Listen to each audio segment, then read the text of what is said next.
Good afternoon. It is 12:30. I'm Jane Monreal, and you are watching Live Impact News here on WCNC Plus.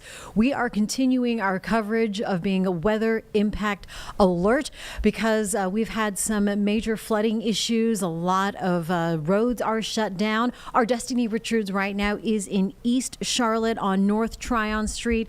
And Destiny, you've been there for a while now. What are you seeing currently? Yeah, well, the rain isn't coming down as much as it was about an hour ago, 2 hours ago, but nonetheless, it is still coming down. And with that, we still have floodwater here on North Tryon Street at Ashby Street. The side we're on is at Ashby Street. The other side is East 16th. And since we last checked in on WCNC Plus, we do have barriers that are up. So police are no longer blocking this area, but cars do still have to turn around on both sides of North Tryon here. Or you can go up Ashby Street, which is not blocked off. But there is a lot of runoff that is still happening. The water's receded a bit since we last checked in here, but still a lot of runoff happening from the side of Ashby, down from where the train tracks are up above. That's what this bridge is. There are train tracks right above here. But a lot of runoff happening on the side as well as on North Tryon itself. So this road right here, North Tryon, going southbound, is a downhill street. So that definitely does not help the situation. But we've got barriers up. It is a clear message to not drive through, and this is likely the case all across the Charlotte area. We do have some folks that are turning around, others going up Ashby, just trying to find other ways to get around. But at this time, until this water recedes, it is going to be blocked for some time. So again, things are improving slightly, but still have barriers up just to keep people safe right now. Jane? That definitely the best thing to do. We can see a dramatic improvement from before, at least the water levels there. Thank you, Destiny, for showing us those pictures, and take a little break. I know it's got to be cold and wet out there. All right. Appreciate Destiny out in East Charlotte as we are continuing to bring you live pictures right now of what the flooding and rain situation looks like. There's a shot live right now near Park Road Shopping Center. Our James Barton, he's one of our producers and produces here on Live Impact News. He was showing us the live pictures across Sugar Creek and the greenway there. And so you can still see it is definitely impacted there. The water covering the road, much of it. So that is the current look there in off Park Road in the South Charlotte area. And we also have from earlier, this is also Sugar Creek Road. So at times it got very high out there, and the flash flood warning continuing for much of the area as we bring in now Chris Mulcahy here in the Live Impact studio with the latest. I know you have been very busy. It does look like it's improving, doesn't it? Oh, yeah. If you were joining us the whole time, came in here just to give an update, and I was like, oh man, this is happening fast. And then all of a sudden James was going live, and then we realized that the situation was escalating really fast. But that's flash flooding for you. And it also shows that you should never underestimate the urban runoff that we have here. And hey, do you know what? For me as well, because I was like, oh yeah, no, we have 2 to 3 inches of rain. Well, that's enough, because also we get our data from the airport, and the airport was reading about 2.5 inches of rain so far. But we actually have some totals that were close to 5 inches of rain across the area. So that is significant. And we have active flash flood warnings still, but where we were showing James not too long ago, that was about 10:25 we began with, it spiked to about 12.6 feet, and now that has now come down 3 feet. So we've seen a lot of these locations recede by about 3 feet, and that's going to be the continual trend. Let's get right over to some of the graphics that we have. I want to show you exactly what's happening as far as the active radar. Look at off towards the west of York County. So west of 321, we have a significant improvement as far as that rain goes. Destiny Richards said not too long ago, hey, the rain is breaking up, things are improving. You can see the rocks, the debris that are left over. As quick as flooding can happen, that's as fast as it can recede. So many times in my career, I've been said, hey, there's flooding at this location. situation, as soon as the rain truly lightens up, you get there and you just see the remnants of that. And I think that's going to be really the case and scenario, especially with Charlotte traffic. But we still have some very heavy rain. Over in Albemarle and Stanley County, we still have an active flash flood warning that goes until 2:15. Those areas have seen less rain than the Charlotte area, and some of those isolated totals up to 4 to 5. They've still seen 3 inches of rain, with on top of that the heaviest rain in the area right now. So I also want to keep an eye on Stanley County with all their streams that they have as well, around Albemarle with some of the runoff there, that they will have a chance that maybe an upgrade from the flash flood warning to base to maybe a considerable. But the only considerable that we have, and that's the one that physically will alert your phone. You can bring me back up, and here I'll show it to you. Right there. That was coming in. What's really interesting, that it's actually a little bit concerning for me, and it's maybe just because I missed it earlier. This came in about 20 minutes ago, and I physically saw that they were going for a considerable warning from the National Weather Service much before that. So, Majestic, did you see, by any chance? I did get the same thing, but I think I got mine earlier. Okay, you did. Okay, good. I'm not exactly sure on the time, but I do know once things were really intensifying. Okay. I was getting Yeah, and when James was down there, he was actually one of the ones that helped feed the National Weather Service, and that was substantial. He did amazing. I just have to give props to him. He because really did. He was Yep. so good Hey, at James. being so clear about what he was seeing and what he was observing, and he's so smart and has so much knowledge about weather as well, and just just saying what he's seeing and what's going on. And it was incredible to see the footage that he got, to see how fast that Right. river was just rising, and the things that he could provide, just the knowledge. for The people real to know. life impact too of Yeah. what it really how it applies to Yeah. down the road from John and Jill, how it's going to affect their drive or their neighborhood, and really bringing those real-time images. They were incredible while he was staying safe. And I by the think it's way. interesting because you know these creeks in Little Sugar Creek now. When you walk down around there, yeah. Oh, you do have it This is a live shot of the right now. Little Sugar Wow. Creek Greenway. You see that? Wow. Like right there, the Little Sugar Creek near the Just Greenway. behind those apartments. I keep on hearing people say that this was an area that was very flood prone, and talk about that being the truth. I mean, and look at those apartments. It seems like close by. Yep. Are those the Wakefield apartments? Do we know? Not quite. Okay, because that's usually one apartment. The culprit. Mason just moved, so Yeah. last Oh. check he was along Sugar Creek Greenway. Not exactly sure where along. Well, and I gotta say, Majestic, because we were following the rain, and it wasn't that much, and then it kind of picked back up. But I think what was most substantial about this is that the more that we build here in Charlotte, the more the events like this that we're going to see, just because that water has nowhere to go. Typically, when you have a saturated soil, the same thing happens. When you're talking about concrete, it's not going anywhere because it's not porous. Exactly. I mean, it's having to deal with the rain that's falling, and then everything that's running off and adding into that.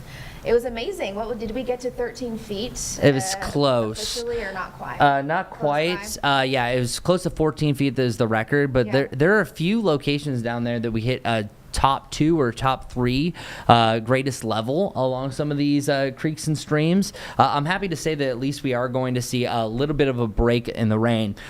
Being honest with you, the models did a good job picking up, I think, on the rain up to this point, but then going forward, I think they're a little confused about what's going next. So we were kind of doing this earlier over on WCNC. Of course, you could have watched that here on WCNC Plus as well.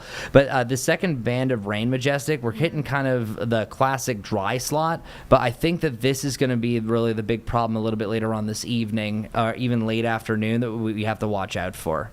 I agree. I don't think that we're done yet, and I think in a situation where we've already had so much rain that has fallen, you have problems when it comes to just adding more onto an already very saturated ground. So just keeping that top of mind, that flooding needs to be an important thing that you are mindful of, not just flooding, but flash flooding like what we're seeing. Yeah, and I've seen this multiple times, but still, when you're watching it live time, as you just got to see with us, you really see the magnitude, what flash flooding is, how fast it can happen, and how fast that river was it's moving, or actually it's not a river. It looked like a river. Yeah, the it stream. did. It did. And you have some. I want you to read some totals for us. These are staggering that we've seen across the area. Well, I was looking at it, and it's interesting because you could see that flow of rain that's been going through kind of the same exact area from York County through Mecklenburg County and just kind of tracking northeast. That's where we picked up the most amount of rain, of course. Areas right around, let's see, around Charlotte, 4.2 inches of rain. That's the official one. Collinswood Elementary, like you were talking about earlier, Chris, 4.89, so almost 5 inches of rain. That's wild. And just to think that that's the amount of rain that has already fallen, and we're not even done yet with the rain today, and not to mention the rain that we still have in the forecast over the next couple more days. And the last time that we had these levels that I can recall, if you remember, at the end of June, we had Tyvola Road that went underwater, where we saw these values across a couple of hours. And this was really from about 4 to 5 o'clock that we really saw the rain rates pick up here around Charlotte, but then they really started to expand. So this is the second time that we've seen these levels just surge here in Charlotte, and the same thing was happening along those different creeks and rivers. But we're not done yet. As we mentioned, we're still dealing with on and off rain. It's the light to moderate rain that'll start to move in. So physically, the areas that have been most overwhelmed by rain will get that subtle break, but we still have a little bit to go. So let's move over to quickly a Futurecast before we show you any other information. I think that we're going to see that lull really for a couple of hours. The problem with these models, and that's why I was just kind of illustrating, here's what could happen, it's not picking up on that second band of rain that we've just watched just come out of nowhere. Now, all this is feeding into the one system, so that's why we're officially going weather alert for tonight and for tomorrow, just because leftovers, because Majestic, you've seen this before in different places that you've worked, that it often takes sometimes a flooding event to make an even worse flooding event where they almost stair-step to one another. Absolutely, and with all the rain that we've seen today, I mean, these numbers are a lot. That's a lot of rain, and it won't take much more to also just create some more problems. When I was just looking at some of those numbers, too, it was interesting because once you get west of Shelby, all of a sudden those numbers drop off dramatically. So there could be some people watching the stream and being like, what rain are you guys talking about? Because there's some areas, especially once you're looking northwest of Charlotte, there's hardly any rain, which is crazy to think that maybe a couple of raindrops up towards our mountain locations. And then what we're seeing here is just a washout, and not just, heavy downpours, but this is like dangerous, life-threatening flash flooding that we were seeing if people got trapped or caught in that rain. Yeah, and just look where it is. And the worst impact about this is these are our most densely populated counties. We have Mecklenburg, you're over in Gaston County, York County, and officially Rock Hill, so we actually do have a measurement there, close to 4 inches of rain at the airport. And I think that there's also some isolated areas of 5+ that happen in Mecklenburg, and that's also why they're under a flash flood warning until 4:45. So yeah, it's been crazy, y'all. And the sad thing is, I wish we could say, hey, we're all done, but with more rain on the way, just kind of keep an eye out, especially if you live in a flood-prone area. Yeah, and it was good to know that there weren't a lot of people outside. We were seeing a lot of the live camera shots from James at Little Sugar Creek. It's such a highly populated area that people walk on all the time, especially in the afternoon. Even if it's raining a little bit, I'm not kidding you. I see people walking on that all the time, but thankfully it seems like they're being smart with that because water is just so powerful, and it doesn't take a whole lot to cause some big problems, and that was a very problematic area. Yeah, and we haven't really heard too many more reports from the National Weather Service about any further updates or any more other reports that they've had. The last one that I received was actually from around the South Park Mall, and that update is what they had. Let me see. Let's try to bring it up. Let me see. Losing it. It was pretty much just saying that there were multiple water rescues that were actively occurring. And these water rescues, sometimes you can think of the more dramatized thing, that people are floating down the river. But I think a lot of these people were driving through actually flooded roadways. That was the big issue that we had. And what I think is also interesting, too, Majestic, is the rain that we were seeing was heavy, but it wasn't as heavy as it could be. If we potentially had thunderstorms training through this area, this could have been an even worse situation, and we wouldn't be just so calm at this point, is what I'm saying. That's very true. I guess that's a little bit of a silver lining that we didn't get that, but I mean, those totals are just staggering. Yeah, and I was just trying to find the report. See, now all the reports are coming in, so it was tough to find that. But for the date of, here it was. Emergency management reported several water rescues ongoing in South Charlotte due to flooded roadways. Location estimated based on emergency management report. That was 1 mile northwest of the South Park Mall. That officially was at 11:42. So I'd really say there was about an hour ago that we had our worst, our peak. It was really between about 10:30 to about that 11:45 range that we were starting to hit our crest and our most active zone. But still, we can bring up that shot again of the one that Mason's at. Just how bad it still is. And if we're getting more rain to roll back in, this is not just a one and done type of deal. We just encounter more rain later on this evening, heading through the overnight, heading into tomorrow as well. We have our Becca Birdsall on the storm tracker right now. She's showing us live pictures. This is near, are you near Carowinds? She's in Steel Creek. Okay, Steel Creek. Okay, so hi Becca. What are you seeing right now? What can you tell us? Yeah, guys, good afternoon. I'm currently on Choate Circle just before you hit Carowinds Boulevard, and want to show you the scene that we're at right now. So this is the bridge that goes over Steel Creek. So you can see it is completely submerged right now with water. Now I want to give you a little bit of a clue. One of our cameras here. So it appears that about 50 feet away from the bridge, you can see a car actually tried to make its way into the flooded waters, decided that it was too high, too dangerous, and eventually, I'm not sure if this was actually a water rescue done by CMPD, but you can see off into the distance, there is a police car with barricades up. So this is just a good reminder that if you do see barricades, please pay attention to them. They're there for a reason. 12 inches of water can move a small car like what you're seeing in the picture here, but also anywhere from 18 to 24 inches of water is enough to knock and sweep off a big car in those flooded waters. So this is what we're looking at right now. Again, this is Choate Circle, and it's the bridge over Steel Creek that is flooded right now. And Steel Creek in this area is one of the creeks that is under that minor flood stage. You can actually see kind of the currents going with the stream as well, indicating how strong it is. So drivers right now are being forced to turn around at this barricade. There is CMPD currently on the scene, and of course we've got that one car that is in the water. That is a stark reminder just to take it slow and easy out there. Don't test any of the barricades. Just not going to be a good idea. Make sure to stay weather aware. I know the rain is lightening up, so you can actually see from our dashboard camera. We've got a couple of light showers out there, but compared to what we were seeing about an hour, 2 hours ago, this is a lot lighter rainfall. Of course, we do have that flash flood warning that does continue until about 4 o'clock today, so we will continue to be on guard. But again, Choate Circle, this is the bridge over Steel Creek, definitely an area that you'll want to avoid, as this will remain closed for some time. All right, Becca, Chris Mulcahy here. Hello, my friends. Great job out there. So I'm looking Hello, at. Chris.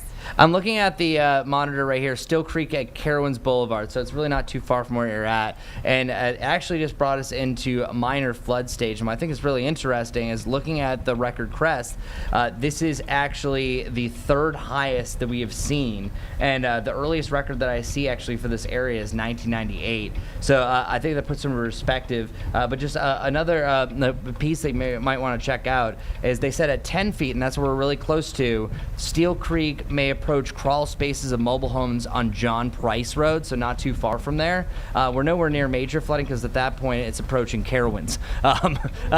Yeah, buildings at Carowinds is what they said. So luckily we've never been anywhere close to that. But you're seeing a lot of roads closed. Do you see that the water is approaching the bottom of that bridge, or how close is it to the bridge? It's over the bridge for sure. I'll actually give you a better look at it over here. So you can see it's completely submerged. Oh, yeah. Not only that, you can see kind of the current of the river going over the bridge. So for perspective, like you were saying, this is an area that hasn't really seen this type of flooding often. 3 to 4 inches of rainfall in a short amount of time will certainly do that. And these images just really tell the big story, Chris. Yeah, and that's incredible. Yeah, actually, the last time that we had this reported site where you're at, 'cause the river gauge pretty much right where you are, was 2016. So it's been a while since we've seen that. And before that, the one that's actually a little bit closer was 2006. So yeah, exactly what Becca said. This is a rarity. And also a big note here, this is the reason why they tell you not to drive over bridges whenever you have high water. Because for one, it's already starting to degrade the ground, some of the pavement, but then also it can affect some of the joists and the things that hold this up. So oftentimes, even though once the water recedes, engineers need to go out there and test the integrity of the bridge, because the power of water moving underneath there, look at all the debris that's also flowing, because all the debris that we're seeing, this is fast moving water. If there was a car that came in there, that's enough that would carry a compact car of how fast it is moving. Now picture trees and other things like that can also hit this. That can lead to further flooding. So yeah, no, Becca, you're showing a great example of what not to drive over and what not to be at, but you're doing a great job out there.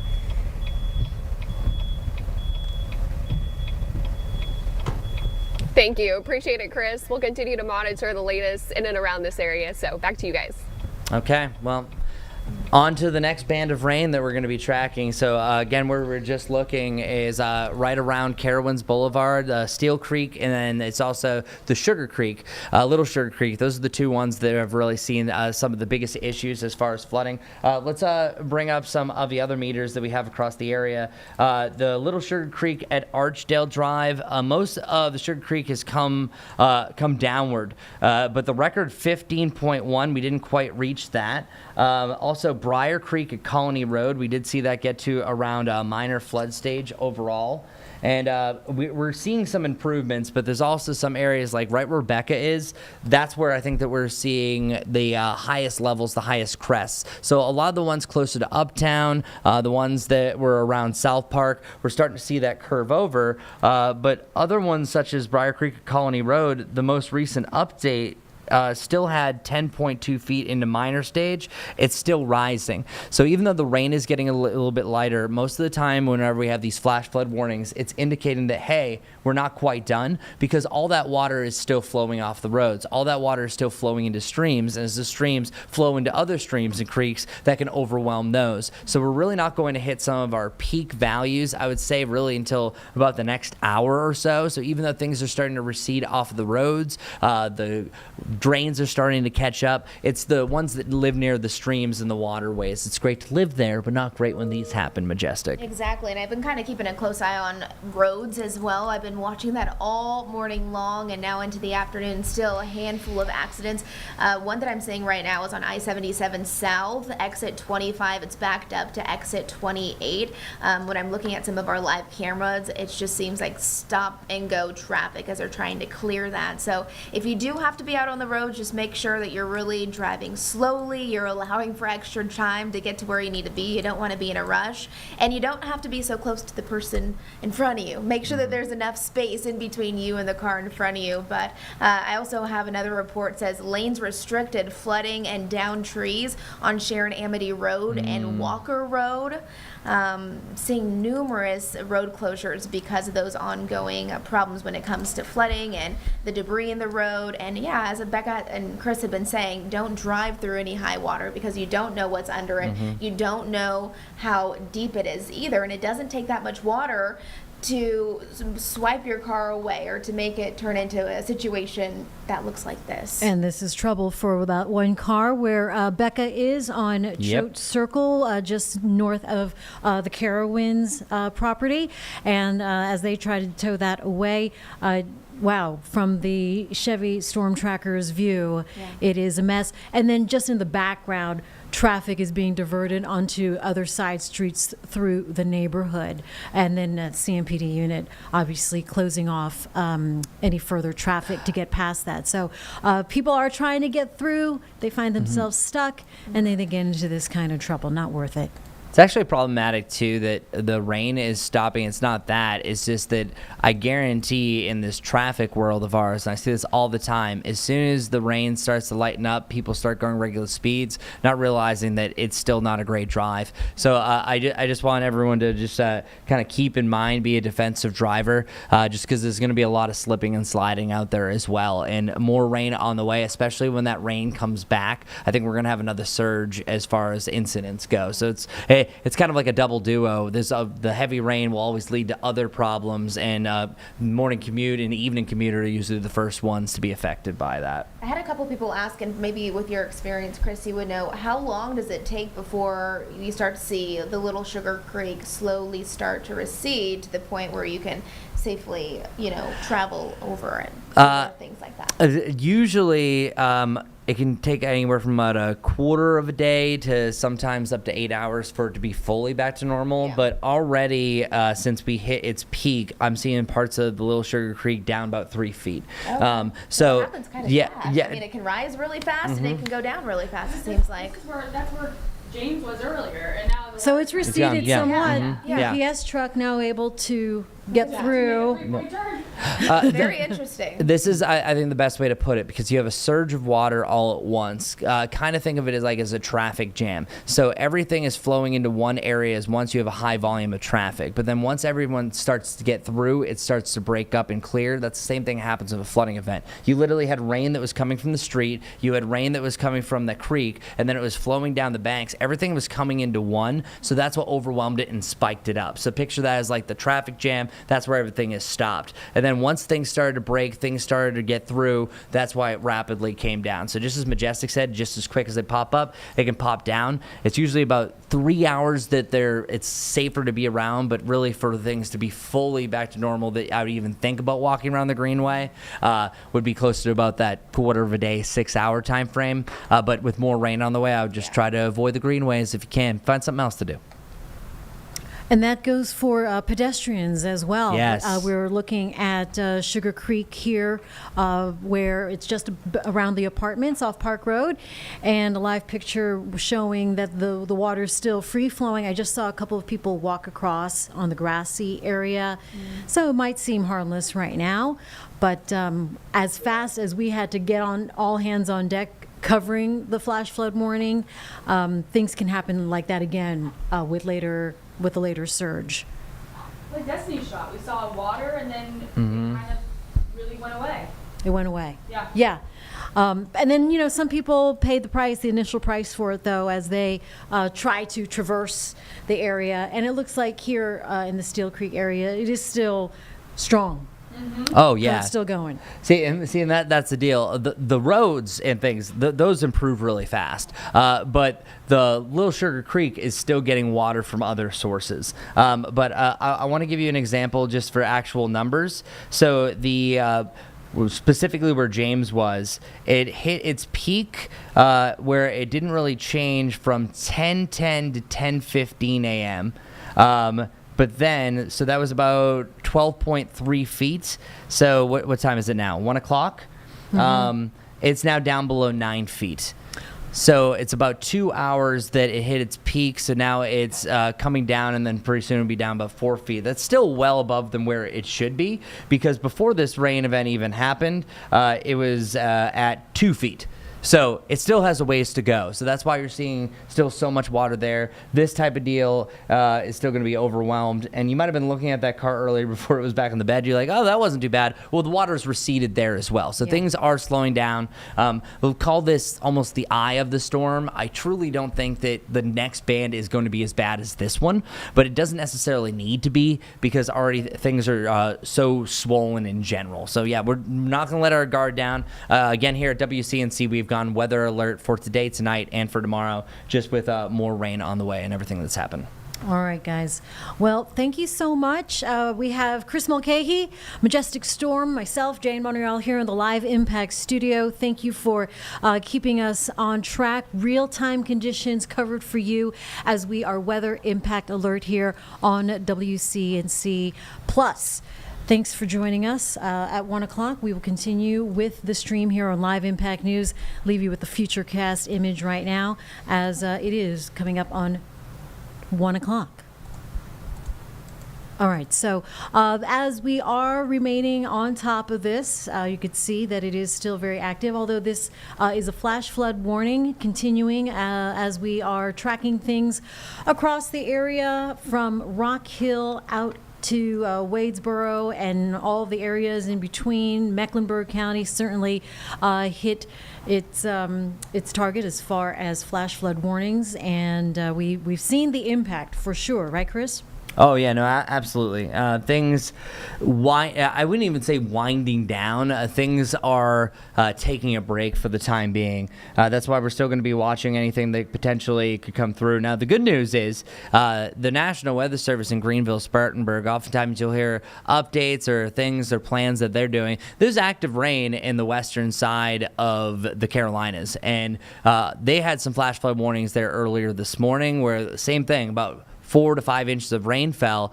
There is going to be a possibility that we start to ramp things up a little bit more, but I really don't think that this next band of rain is going to be as big of a deal. So, for one, we have a flash flood warning from Mecklenburg County. That is southern Mecklenburg County. It does include Uptown because of the 4 to 5 inches of rain that has fallen already today.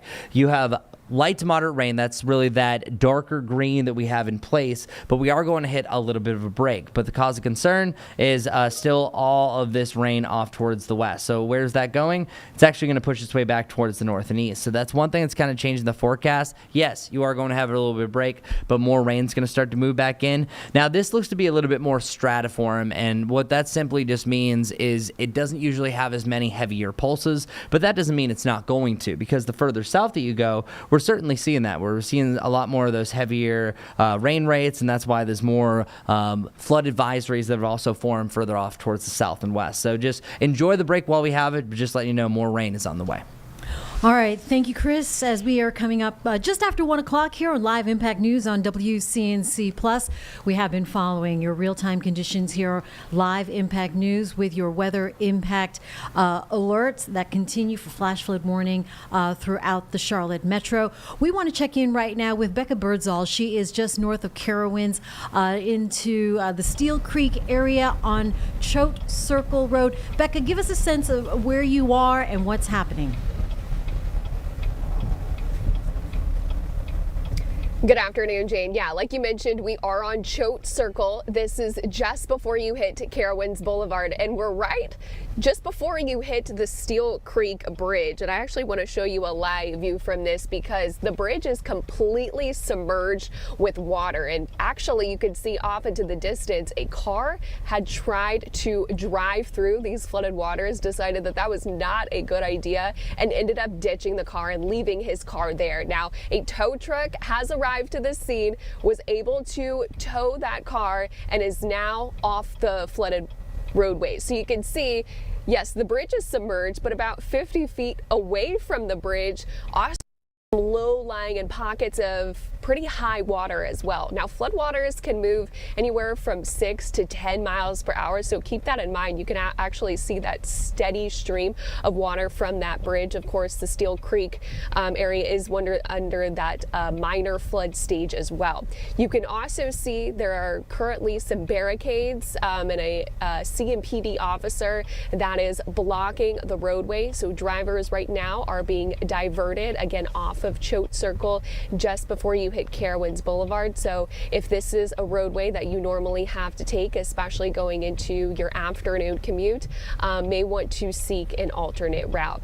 Got a couple of people out there and a little bit of debris also on some of the roadways as well. So just keep in mind, take it slow, take it easy out there. Look for any areas with low-lying waters. This is actually some of the debris that is being swept by the floodwaters as well. So just not a good idea to venture in any water as you do not know how high.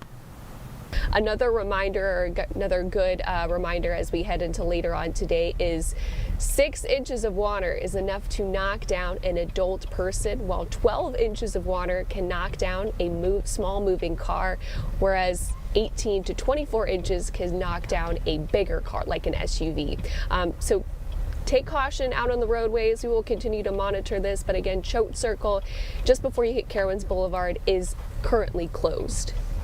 Yeah, Becca, thank you for that reminder. It does not take much for big objects, heavy objects to move, does it? All right, Becca. Thanks for bringing us those live pictures right now. We are in the Live Impact studio. Joining me here are Majestic Storm, Chris Mulcahy, Carlene Bragg, all getting you covered with the very latest as we continue to track the rain impacts. Again, Chris, with the rain lightening up, it still doesn't matter because, I mean, the damage is done and we're waiting for more. It depends where you are, but some areas are probably seeing their road now passable, that you're not seeing the neighborhood corners that are completely underwater, as James was showing us earlier, while others are still seeing their creeks either stay the same or starting to come up a little bit. Like Becca's situation, for example, is not necessarily improving much. I think that there has receded slightly, but you still have some really fast-moving water, and that's going to be the continual case for a while. And that bridge, by the way, a very well-traveled bridge right near Choate Circle, Carowinds Boulevard. Carlene, I think you know this area, didn't you? Kind of live, I used to live near there in Fort Mill. Yeah. So, how big of a kind of implication and a traffic issue is having this bridge closed? It can be kind of a nightmare because a lot of people maybe go cut through Steel Creek to avoid 77 in the morning. Okay. So I've done it several times or two. If there's a backup on 77, you kind of have to navigate through Steel Creek. So it's a pain. Yeah, and I think that's the biggest issue is because rain's going to move back in perhaps for the evening commute. And you can say firsthand, Majestic, of how terrible this morning's commute was. So if you introduce already closed roads and then more rain on top of that, you can only imagine. And I did the same thing you, weather and traffic. It really is so interesting to see how rain impacts your commutes. It doesn't take much, for one. We have our typical watch spots in the morning when it comes to traffic, but it seems like instantly, once we start to see the rain, we see much more problems out on those roads, lots more accidents, and that's what we saw. We saw a couple of serious accidents this morning, and I'm kind of looking things over, and it seems like we actually have one that's ongoing. It's back in traffic up a lot on I-77 South, exit 25 to now exit 31, expecting a 1-hour delay. Ooh, so wow. That is the latest thing here. But yeah, I mean, it's really just slowing it down, allowing for drive time to get to where you need to be, not rushing to race to where you need to be last minute, but also, making sure there's enough room between you and the car in front of you. But yeah, I mean, weather and traffic surely go hand in hand. We've seen that. Now, and we're going to continue to see that. This is pretty staggering. Most recent update just popped in. Again, we've seen close to 5 inches of rain round uptown. We've been seeing those reports. But most recent map, Rock Hill just updated 4 and about a quarter inches of rain. Wow, with more on the way. I'm actually stalling right now because I'm trying to see where that really stacks up. I think that's a daily record for sure, but that's a staggering amount that came. And the main reason why is because of how long that rain sat. Here, I'll show you. It was incredible that this rain system almost slowed down. It got here to Charlotte and was like, man, I love it here. I just want to linger. And that's exactly what happened. It kind of started to back bend on itself, because this was a really complex situation. Here, let me bend it back here. I also think about just Rock Hill, sorry to weigh in, but the Catawba River is right down. What does the Catawba River look like right now? Can I just interrupt this real quick? Sure. That car just tried to pass through, stopped by the officer. Go around and told truck to go through. No. Probably insisted on trying to travel through, had to be stopped, and then now he's backing up. What a fill in the blank. Wow. Did you see the tow truck would be your first red flag? Right. Maybe I shouldn't try. Some people just want, they need to get to where they need to get to, and they think they can. This is the challenge, though, when you see drivers and you need to get to destination, and you insist. No, I wouldn't even want to risk it. No. Yeah, a lot of people are willing to risk it, but I just needed to bring that to you in real time. No, I'm glad you did. No. Because people are still trying to pull that kind of move. No. Do it. Seeing that the rain has calmed down a little bit. Over half of all flood deaths occur for people and vehicles. So over half.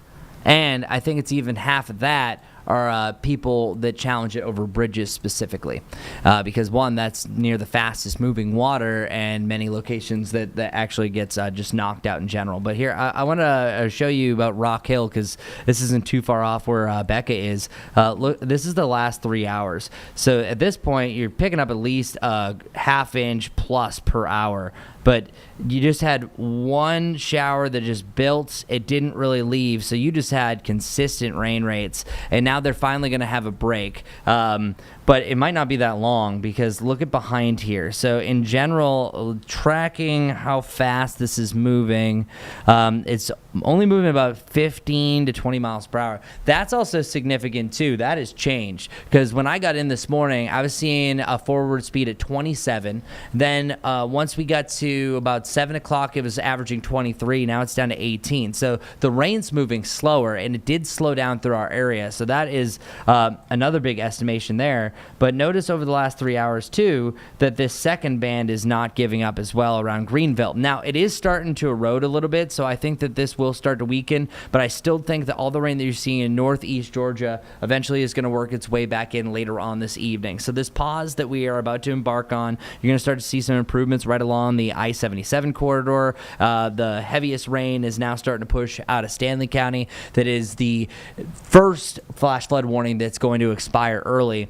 But it's incredible that the one in Mecklenburg County goes all the way until 4:15, 4:45 for York County, but for a good reason, because Majestic, we've seen 4 to 5 inches in Mecklenburg County, and now that one total of over 4 inches in Rock Hill as well. And this one at Lake Wiley Elementary School picking up 4.28 Wow. inches as well. So it seems like really that area got slammed with a whole lot of rain. I was looking at radar, kind of when you zoom it out, it almost looks like a situation where it could be a strong line of thunderstorms. Thankfully it's not, but a lot of it has to do with how cool it's been and how low our dew points have been, how it's been just weirdly cool. So it hasn't been one of those scenarios where we're working with thunderstorm activity. So thankfully that's good news, but like Chris said, we're not done with the rain quite yet. And it's not just the rest of the day today. I mean, even into tomorrow and into Thursday.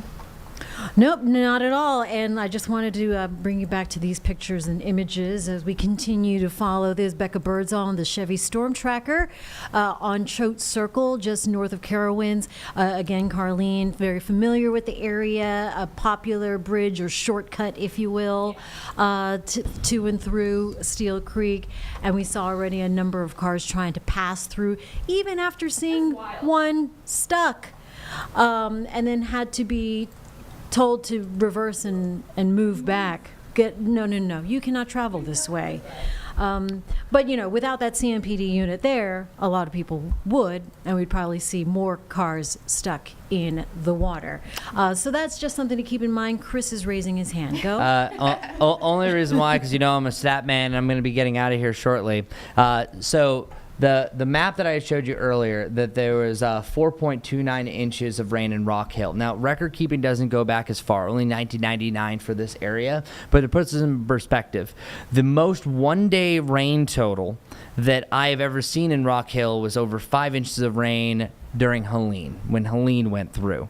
Number 2 was 2008 in August, but now the number 3 highest total we have since 1999 today. Wow. Yeah. So officially, the rain that York County has seen, the third most that area has seen since 1999. So I just want to leave you with that fact, put it in perspective. We're talking about top 2s, top 3s. Oh, yeah, also, it's one of the coldest highs that we've had since 2014. So that lead gets buried after all this flash flooding. Wow. All right. Thanks, I guess. Thank you. I love it.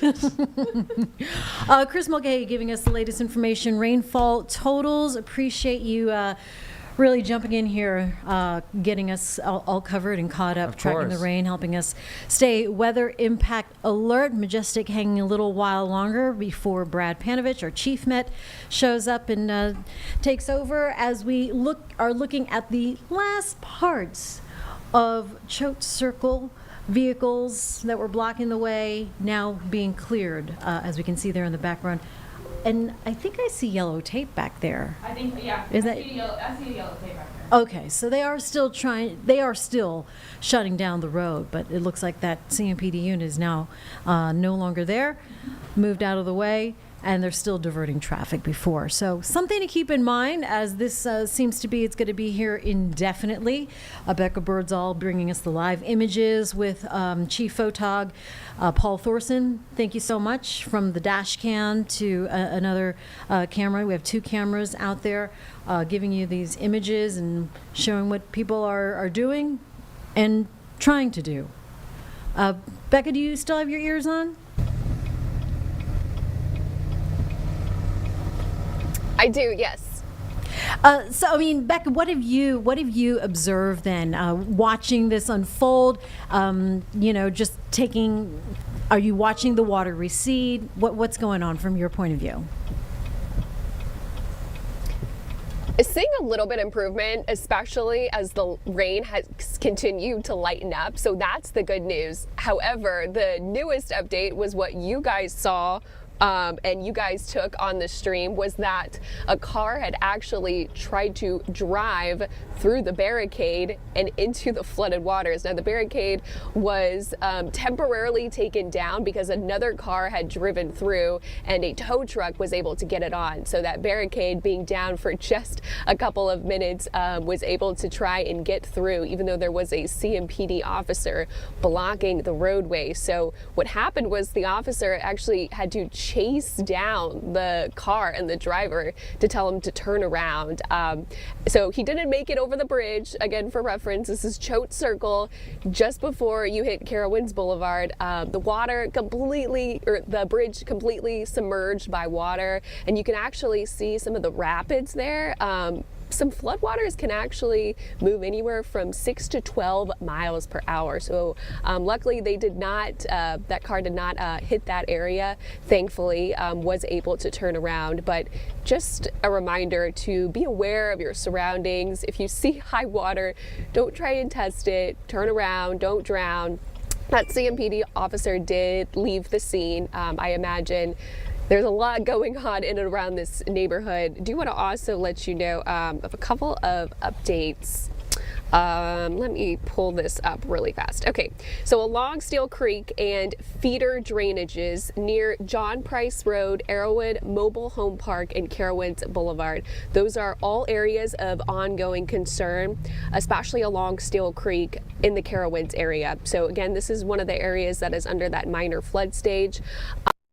At this point, not life-threatening, but at those low-lying areas, those bridges, those creeks, those streams, those are going to be the areas of concern and also create more of a traffic issue as we get closer to more of that afternoon and evening. As a Choate Circle, not going to be a road that you're going to want to drive on, as it is completely blocked, again, just before you hit Carowinds Boulevard. And right now, not having any major traffic impacts. A couple of cars coming by, being forced to turn around or turn on one of the other roads there, but overall not causing any huge traffic issues. This could, of course, change as we get closer to 4 or 5 o'clock.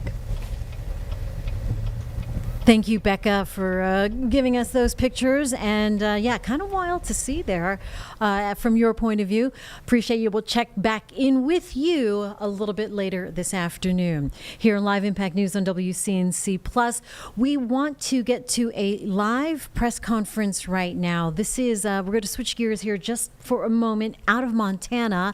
The governor is speaking, as well as the Attorney General, talking about a public safety briefing and regarding the status of an active investigation and looking for a suspected shooter suspect. Let's listen in here live on Live Impact News on WCNC Plus. Comment on that.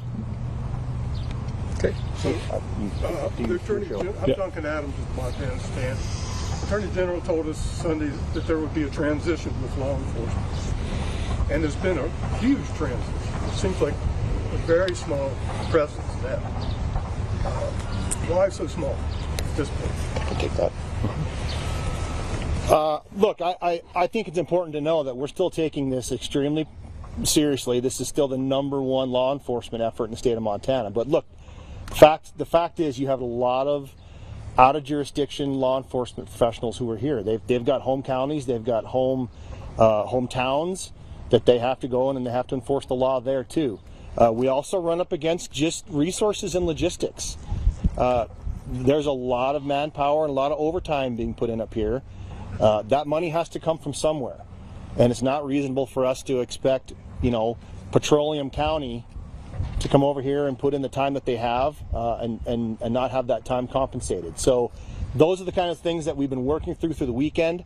I cannot thank the governor enough for the executive order that he signed today freeing up emergency funds. That is absolutely huge and a game changer for us because that allows us to keep this search going at a higher level. So I'm hesitant to say it's going to be a big transition. We're keeping our all the assets, all the resources that have been here are going to keep being up there. We've got teams cycling in and out. They've got home territories they have to go home and take care of as well. Okay, we'll take two more. Yes. Jake Ellison for the New York Times. I noticed that Stumptown Road is open now. So can you just talk a little bit about why that road is open and what you expect people who use that road or who live there and have homes off of that road? How do you expect them to? Yeah, the county attorney Smith addressed that a little bit. There's a process being set up to allow residents to get back in. They have animals up there. They have personal belongings. They need to get back to their homes as long as their safety is not being compromised. And that process is underway now to get that put in place. I don't know if you want to add anything. That's basically what we know at this time. Okay. Yes. I understand that this is probably a number that changes, but I'm curious, like today, how many people are searching in this area? How many personnel are searching? How many, imagine there are dogs, how many dogs are up there right now?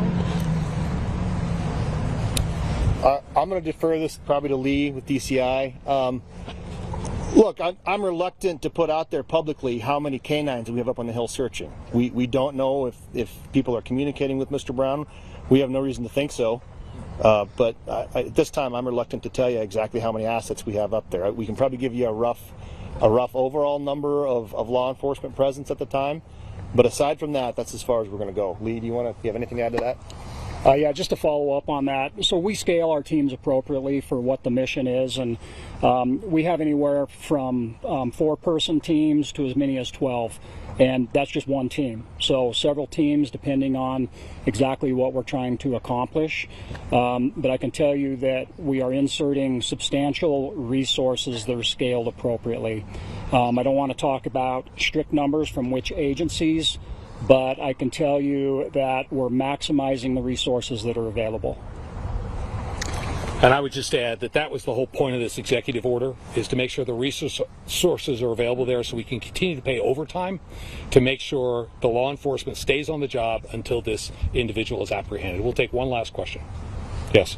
Family members of Michael Brown have reached out to us and said that he was denied help from the VA. Is this something that you people are able to confirm or deny? Yeah, under federal law, we can't comment on an individual patient. And I don't know if there's additional information you can add about local things, but we're not at liberty to release that. So I think that's a question for the VA. We just don't have that information. We don't have access to it. Frankly, it's not cogent to our investigation at this point. Okay. Thank you all. We'll keep you posted. Thank you. Thank you.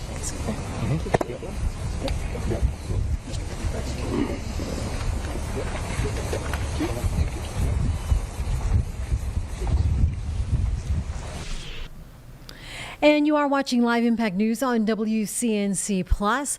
Right now, we want to start to replay yesterday's press conference with North Carolina state auditor, after looking at our DMV system and some of his findings in a presser that we previously recorded. Let's play part of that for you now on WCNC Plus. Morning. Hope everybody's doing well. I've got an audit. And let's just be honest. Audits aren't really all that exciting as a general rule. But today we do have an audit of the Division of Motor Vehicles.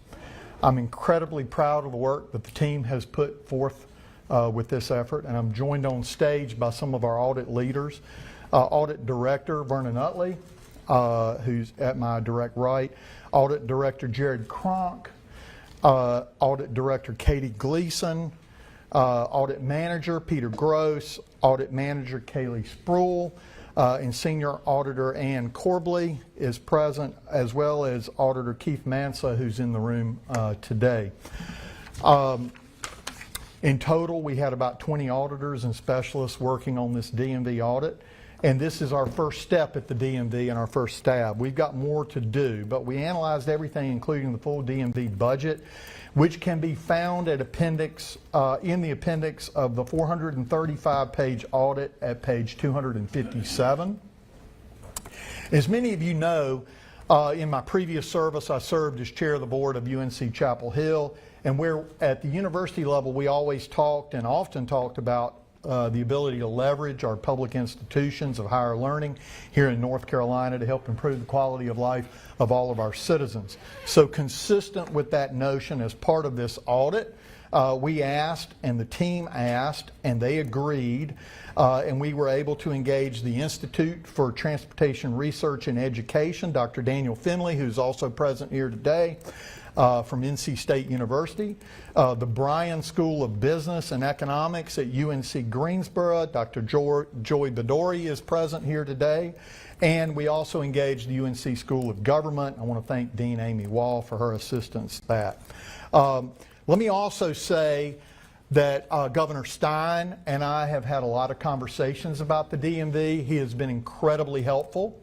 I will say even more helpful has been new and should be, because it's his job, DMV Commissioner Paul Tyne.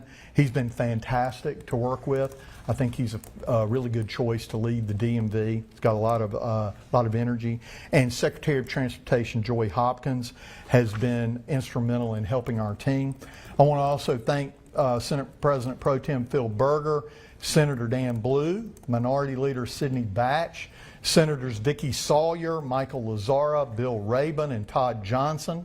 And on the House side, Speaker Destin Hall, House Majority Leader Brendan Jones, Minority Leader Robert Reeves, Representatives Jay Adams, Frank Eiler, Jeff McNeely, Phil Shepard, and Steve Tyson, along with Representative Alan Branson, who I know have worked really hard on DMV issues. But by far, however, the most thanks goes to the men and women who work every day at DMVs across our state.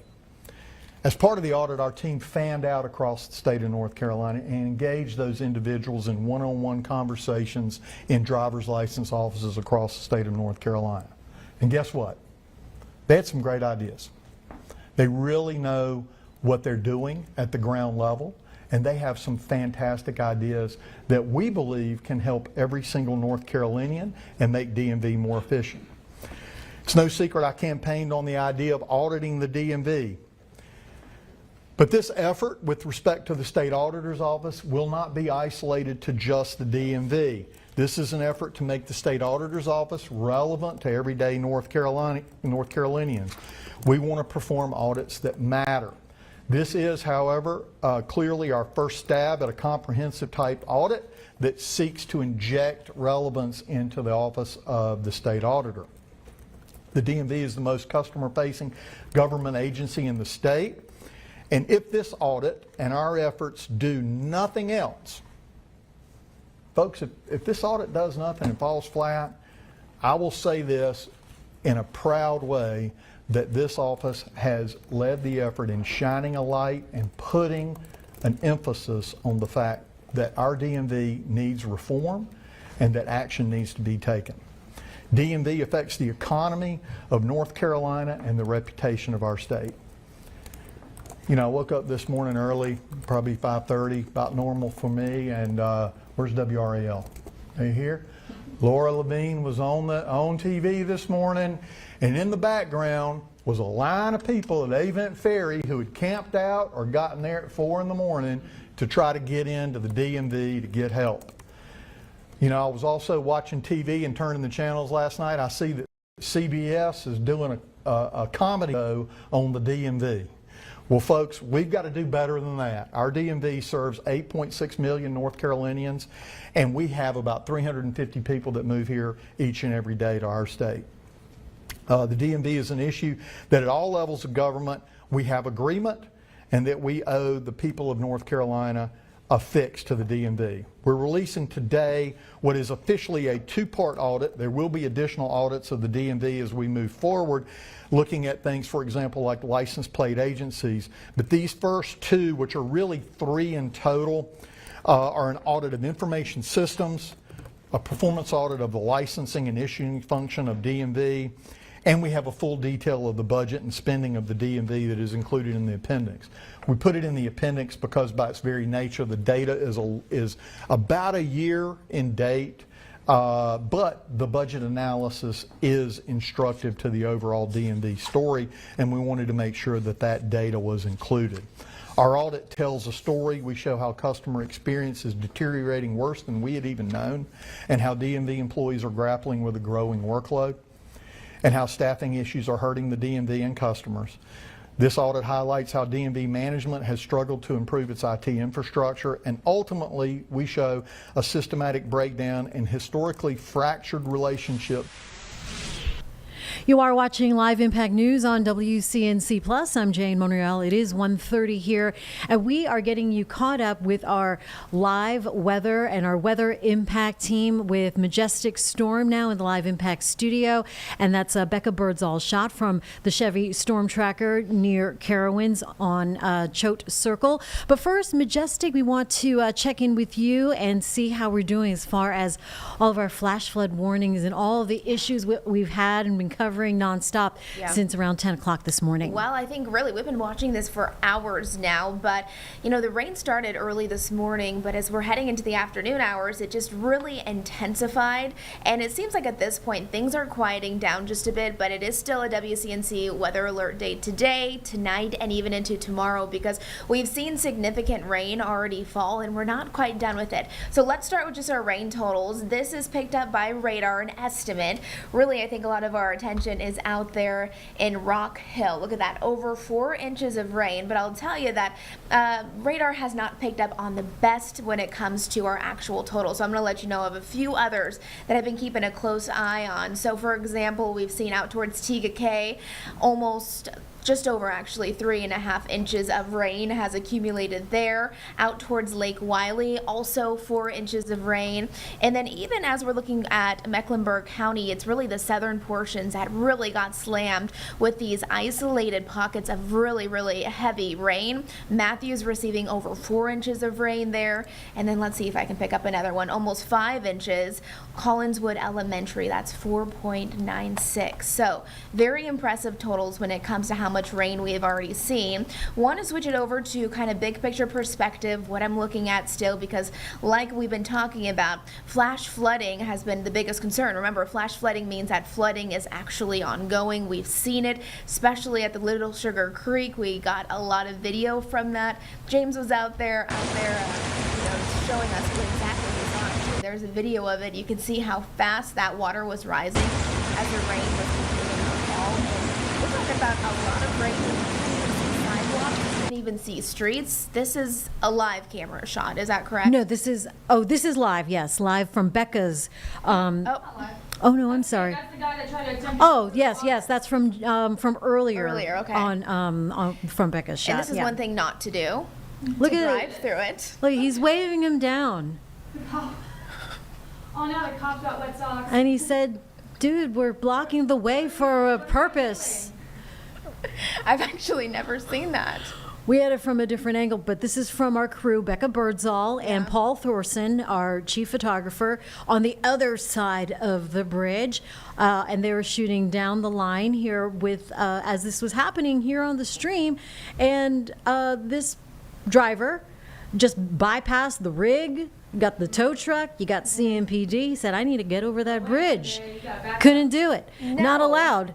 Poor officer and had to chase him down. So this is video from like where James was earlier. Okay, so this is the Little Sugar Creek, and Yes. this is the area where we really saw the creek rise so fast. But I mean, first things first, if you ever encounter any high water, never drive through it, because you really don't know what's underneath it or what's not. You don't know if the road has washed out. You don't know what kind of debris is under there. You don't know how high the water is either. But of course, the Little Sugar Creek is well known when it comes comes to flooding. There's a lot of flood prone areas, but definitely this one, and we saw it just shoot up.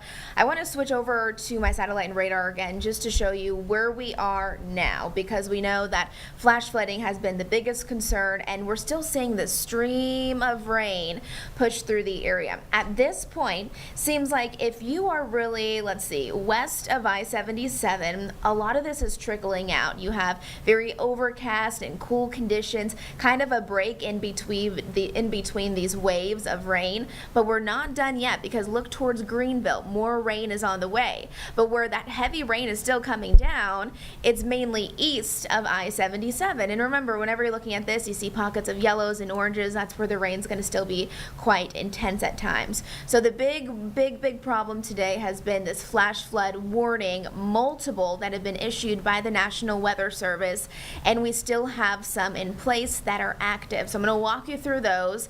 This one here, I zoomed it in. You can see that highlighted area. So this is our flash flood warning. This is for Stanley County. It's now in place until 3:15. So it looks like they have extended that. I believe it was supposed to cancel at 2:15. So continuing to see flooding. Remember that flash flood warning means that flooding is ongoing. To never drive through any water. You're going to want to just stay away from that, because this is oftentimes a scenario where we see that fast rise in rivers, streams, creeks. That's exactly what we've seen today. And then once we head over towards the Charlotte metro area, this is kind of that big picture perspective. We're still seeing light to moderate rain for a lot of us out towards Mount Holly, Gastonia, Mountain Island, a bit of a break, and that's good news. We need that, but we're not quite done. Wanted to zoom this in because still Mecklenburg County, we're under a flash flood warning, the southern portion of it, until 4:15 still. So still seeing for the most part the rain that's spreading, and even from what Becca was saying, the rain has really let up. It's kind of that light to moderate rain, but there are still going to be some pockets where it's a little bit heavier in nature. You can see just off to the east, you know, wherever you see pockets in yellow, that's Unionville there. That's where it could be coming down quite intensely. And let me say, this morning on the show, the area roadways, I do traffic early in the morning, it was a mess because, you know, it starts raining, all of a sudden we have multiple accidents and people are just going so fast, and when you have that ponding out on those roads, oftentimes it leads to hydroplaning. And then finally, this is our third flash flood warning that's in place. Looks like it's going to be in place until 4:45. That's for York County, which is interesting because you can see just not a ton of rain continuing to come down. It looks like we do have some rain from York to Rock Hill, but generally the worst of it seems to be off to the east of us, but we're not quite done when it comes to the rain that we're going to continue to see over the next several hours. Okay.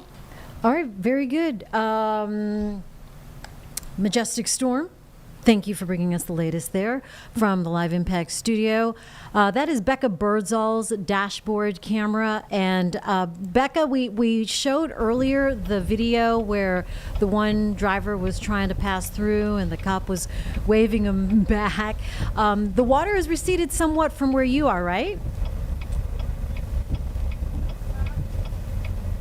Seeing some improving conditions for sure. Now, actually, that video was taken by our chief photographer, Paul, and it was hard to watch. A police officer was chasing the car down to make sure that they didn't drive, especially where the waters are the highest. Now, I want to show you what we are seeing now. The city of Charlotte actually just put up these barricades that you see right in front of the storm tracker vehicle. So we've got orange barricades now up along with yellow cautionary tape, just indicating that Choate Circle, just before you hit Carowinds Boulevard, obviously completely blocked in both directions. And this is the bridge that is over Steel Creek that is submerged with water. You can see actually that rushing water there that is moving very fast. Now, seeing a little bit of improvement because the rain is overall very light. You can see a couple of sprinkles on the windshield. That's about it. So that's the good news.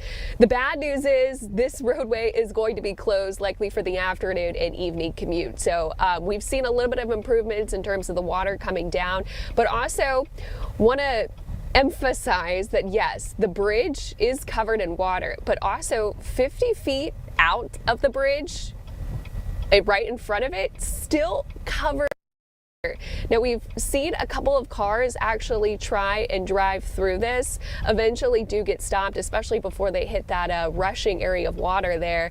But it's not a good idea to go over a barricade. Definitely, that's going to be the word of caution of going forward the rest of the afternoon and evening. Now, Steel Creek is in Carowinds, is one of the areas that is under that minor flood stage at this point. It's actually the third highest level that it's ever been on record.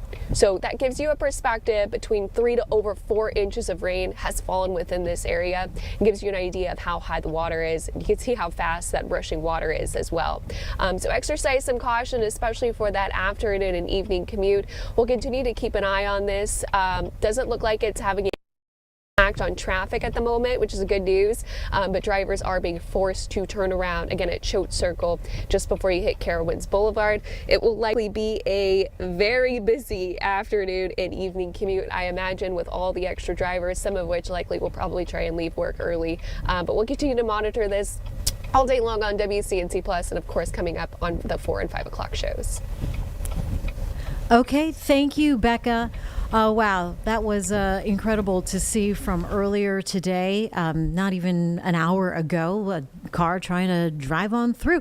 And I mean, Majestic, this is what's happening. People are just trying to, they don't heed the warnings. They don't, know that just a small amount of water can move very heavy, big objects downstream. Yeah, and you don't even know what's underneath it, too, or whether or not the road's even there or not. So thankfully, that police officer was able to run after that car and say to turn around. But yeah, I mean, not only are you concerned on whether or not the roads are there and what is under the water, but also it's just concerning because you just don't know how high everything is going to be. So again, the bulk of the system is tracking east of us, the heaviest rain, but I do think even throughout the afternoon we'll still see some on again, off again rain showers, even a little bit of drizzle and mist. And I know a lot of you guys are wondering what the rest of the day looks like, so if we can just go through the Futurecast really quick, I'll kind of walk everyone through that. So the first wave, the first big batch of rain tracking to the east, but this is what radar could look like now at 3 o'clock in the afternoon. All right, now not all of our models are agreeing, but there is still some indication because of what we're seeing on radar now that the rain out towards Greenville will continue to track to the north and to the east. By 5 o'clock, around dinner time or so, maybe after you're driving home from work, this is when we could still see those pockets of brief heavy downpours. Again, we're not concerned about severe weather, but we're concerned again about flooding and flash flooding, just like what we're continuing to see now. So we will be weather alert tonight.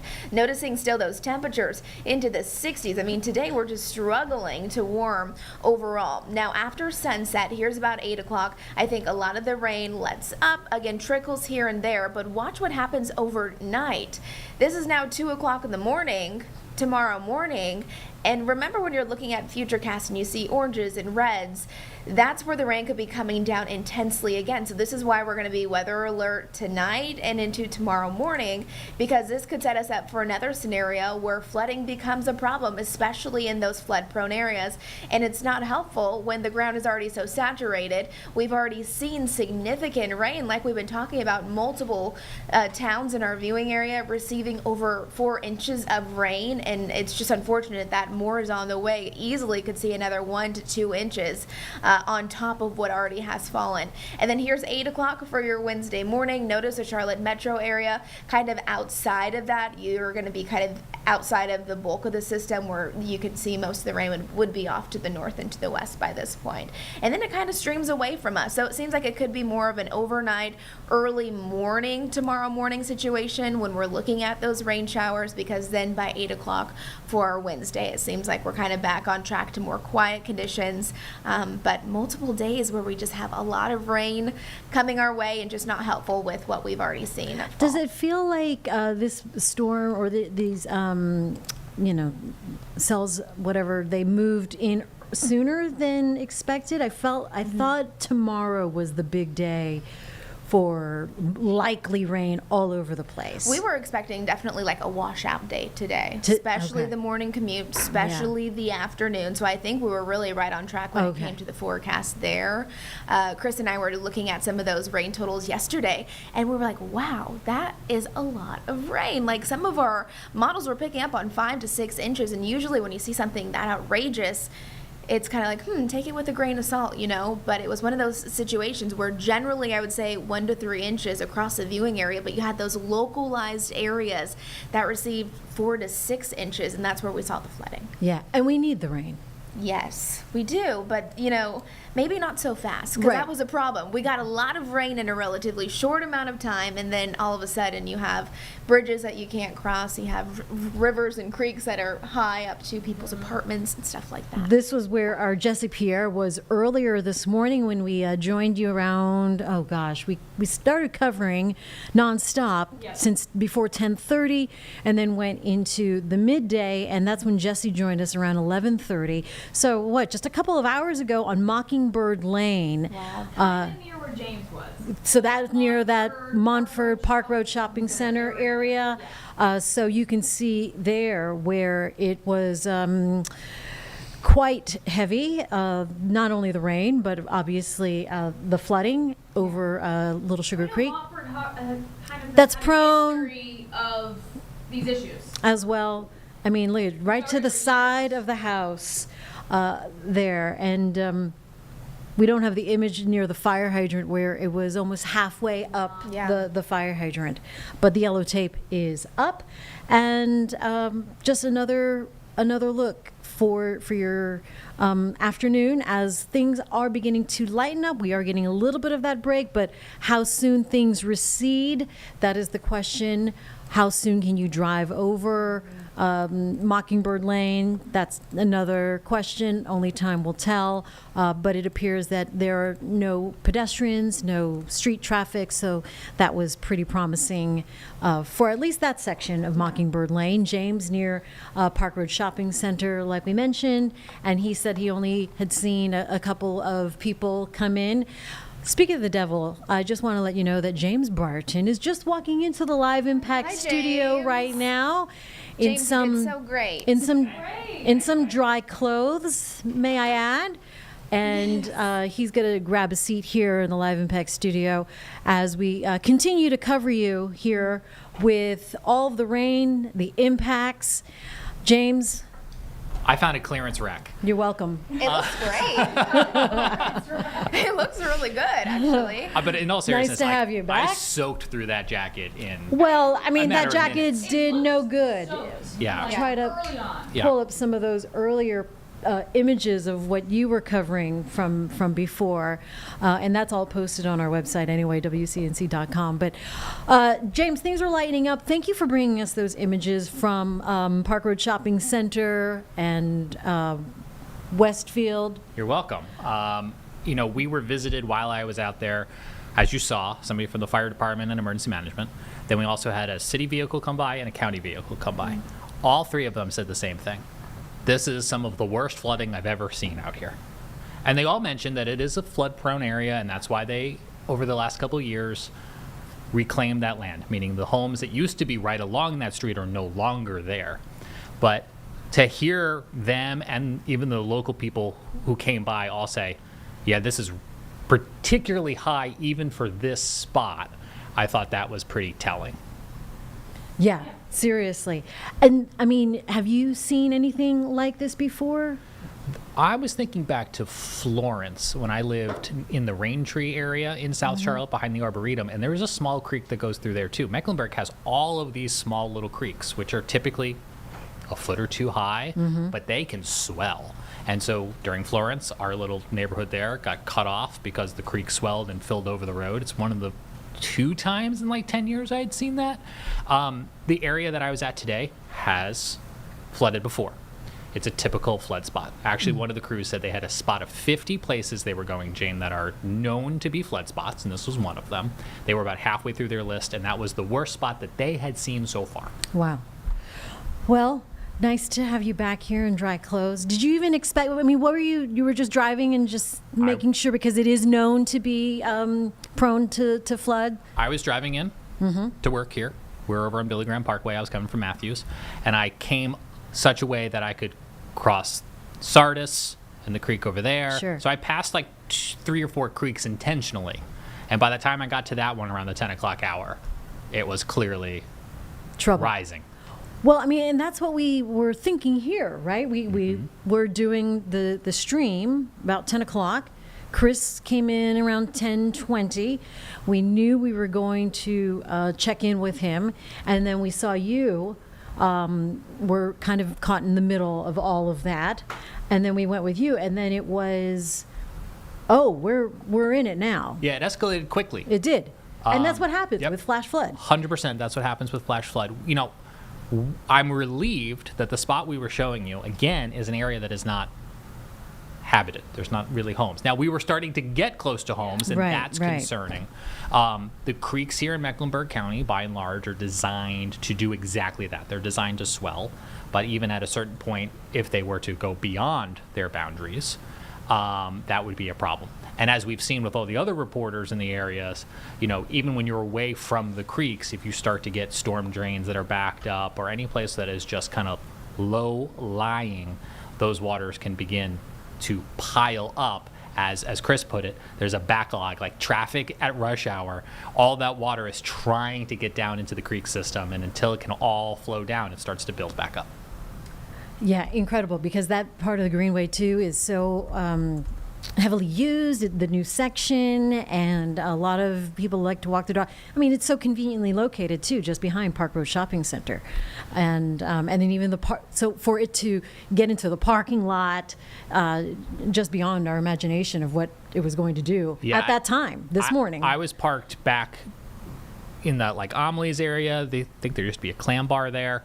I moved my car at about 11 o'clock because I was concerned that it was going to rise into the parking lot. Now, by the time I left, it hadn't actually crested into the parking lot yet from the creek side, Jane. But like we've been talking about, even just the rain falling from the sky has to flow through all that concrete. So I had moved my car to higher ground for that reason. Oh, is this a time lapse, Carlene? Time lapse. Oh, look at this. Little We Sugar got a Creek, time King's lapse. Drive. Yep. How the water has risen over the past 24 hours over Little Sugar Creek.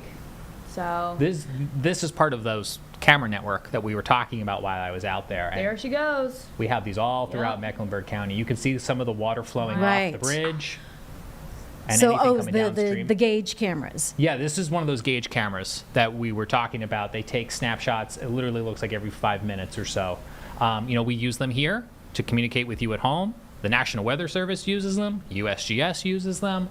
It's just a great way to monitor what's going on. I do think there's literally like water pouring out of like a sewage pipe or something. Yeah. Or storm runoff. Well, I we should saw say, the not debris sewage. start to catch at the Becca's end. shot was clearly like either, I don't know if it's trash day or something, but like there was like No, that's just bottles and garbage people still and things. trying to litter. Right. And then eventually it was collecting. collecting in like a whirlpool kind of thing. King's Drive, that's over by the hospital, right? CMC, Atrium Health Hospital. That is a pretty prolific flooding spot because the Greenway is like right there. Just like the spot I was at behind Amelie's. Like there's very little separation between the sidewalk that is the Greenway and the creek.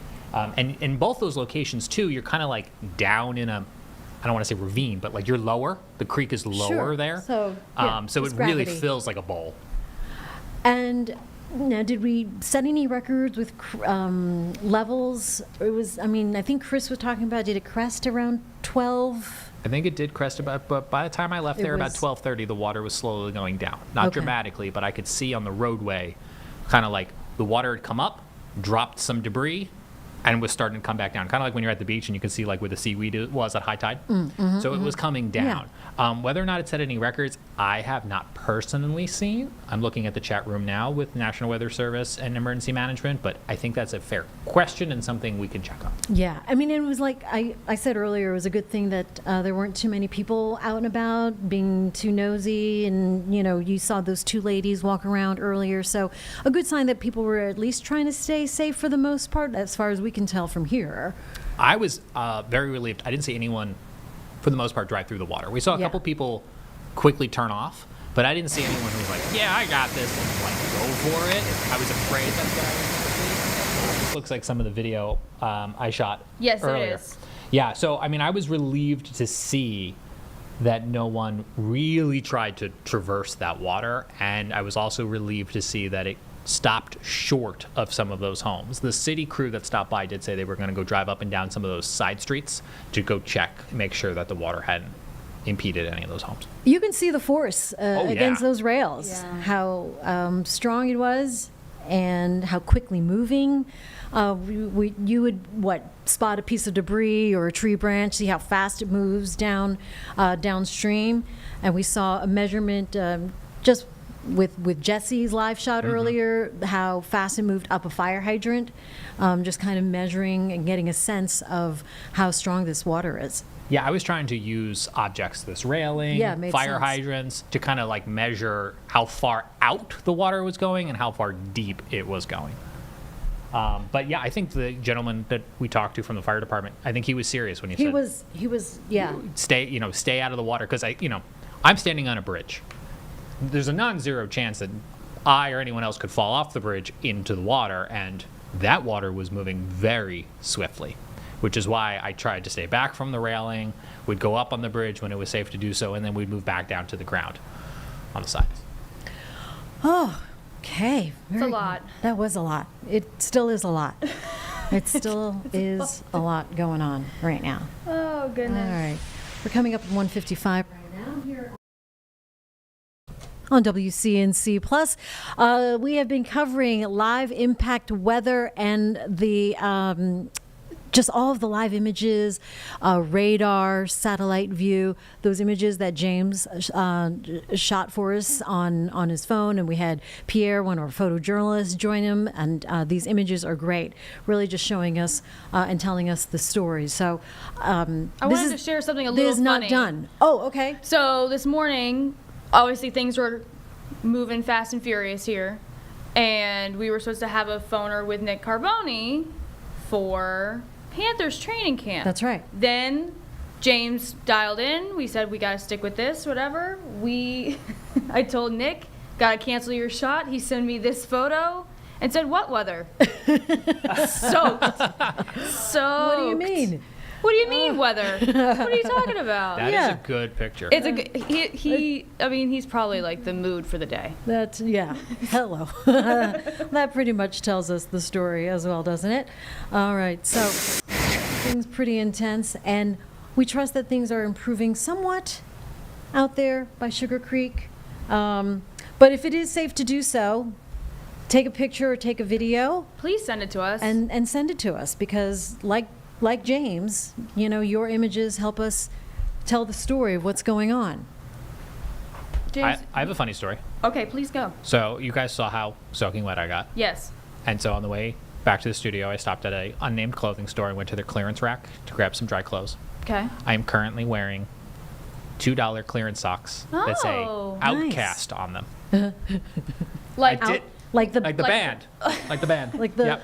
You're a fan now. I mean, they're dry and comfy, and that's what's most important. That is all that matters. I was like, I didn't know they had socks. Well, you leave the tags on and try to return them. I will not. Vanessa wants. I will not leave the tags. I've already Vanessa. cut the tags off. I will not be. They are returning. your socks now. Vanessa Rufus is here in the Live Impact studio now. She's going to be picking things up here until about 4 o'clock, and I'll join you back on WCNC Charlotte at 4, bringing you the latest live pictures and reports. We have our chief meteorologist, Brad Panovich, also with an update. In the meantime, I leave you in good hands with James James, you Carlene have and Vanessa. You have breaking news for us. I do have one other non-weather thing I could talk about if that's what we want to do now. Please. Okay, so we've been reporting lots here on WCNC and NBC News about federal cuts to organizations such as the Corporation for Public Broadcasting, which then trickles down funding to local PBS and NPR stations across the country. This morning we received a update from PBS North Carolina. They are based in Raleigh, but they are the statewide PBS system that services all corners of North Carolina. And they emailed us to let us know that they will be offering voluntary separation agreements to most of their permanent employees following the most recent federal funding reductions totaling almost $9 million. David Crabtree, CEO of PBS North Carolina, says, and I quote, "We did not create this. It was dictated by Congress. Nonetheless, we will play the hand we've been dealt and plead to continue to be good stewards of our budget." The statement they provided does go on to talk a little bit about what we've reported on here, which is that in July, Congress passed a bill eliminating previously approved federal funding for the Corporation of Public Broadcasting, forcing them to wind down the Corporation of Public Broadcasting's operations. And that means that for PBS North Carolina, this action translates into an annual loss of about $4.8 million here on the state level. PBS North Carolina, in addition to being a statewide television service that offers programming from PBS, such as Sesame Street and Frontline, also plays a vital role here in North Carolina as the backup to the wireless emergency alert system. Their transmitters across the state that not only beam out their over-the-air television programming, also provide the infrastructure for the statewide emergency first responder network called Viper. And they're also the originating what we call pool feed, or just the camera in charge in the event that the Emergency Management Center in Raleigh, albeit the governor or emergency management, have to hold a statewide briefing, such as one for a hurricane. It's PBS North Carolina that beams that signal all around to us here in Charlotte and beyond, Vanessa. So, they do a lot more than just Big Bird. Well, and, I've been looking into the potential impacts of this.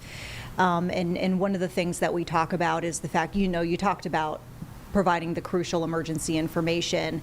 I've been seeing the NPR, PBS itself, would likely be in a better shape, but it's the rural, local stations where this is probably the only option for folks that would probably be in the most dire financial straits. Yeah, I had a chance to talk to David Crabtree, the CEO of PBS North Carolina, about a month ago. And he explained to me that for them, their funding was kind of threefold. It was Corporation of Public Broadcasting, it was state funds, and it was viewers who donate, or if you've ever watched PBS, the viewers like you. Yeah. To your point, Vanessa, there are other stations that could be even in harder situations if they don't have, say, state funding or don't have the same amount of viewer donations. But as we can see, there are still going to be real world impacts for PBS North Carolina, which, as David Crabtree explained to me, was a vital service in their eyes after Helene. Stations just like WCNC that have the ability to transmit over the air and don't rely on wires could reach into some of those hard-hit, cut-off areas through the airwaves. And so that's one of the things that PBS North Carolina prides themselves on, and their statement does say that despite these fiscal challenges, PBS North Carolina remains steadfast in its mission to provide trusted, high-quality public media that educates and informs and inspires while serving as the backbone of North Carolina's emergency management statewide infrastructure. It's an interesting time, I think, considering there are multiple generations at this point of folks who have grown up with public television, public radio, and maybe always thought that this was going to be an option. I actually know as a child, we didn't have cable growing up, and I got a lot of my information from over-the-air channels, including PBS and some of the programming that you mentioned, as a child watching, Sesame Street, and Mr. Rogers, and I even watched, remember as a kid, I loved Nova, the science program.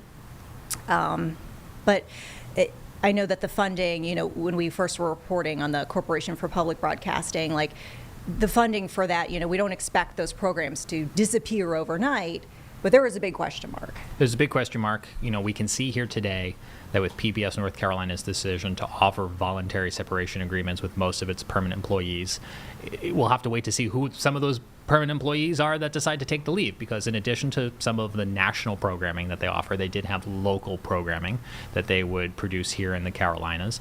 So we'll have to wait to see, I guess, exactly what reduction in staff take them up on this offer, and then in turn what the impacts to their operation are.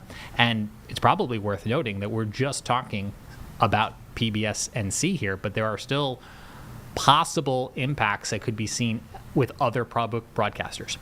Here in Charlotte, we also have WTVI, which is PBS Charlotte, which is a completely different operation. And if you're watching from South Carolina, there's South Carolina Educational Television, SETV, which is a different statewide system. So here in the Charlotte area, we actually, just in terms of PBS stations, would have essentially 3 of them. Yeah. something I definitely noticed when moving here from another state.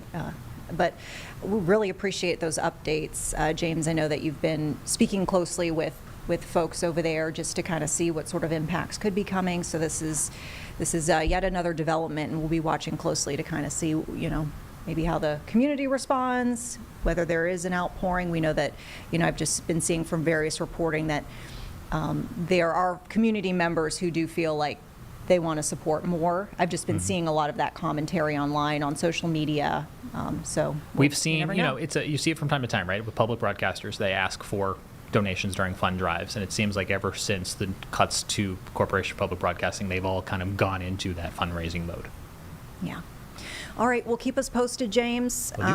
Folks here, in case you missed it, I'm Vanessa Rufus taking over for Jane Monreal here. We'll be together for the next couple of hours here on Live Impact News. Of course, a big thing, forefront of our mind right now is weather, so just keep in mind throughout the afternoon and evening, we'll be touching back frequently with weather impacts to know and the weather alert day that we're seeing.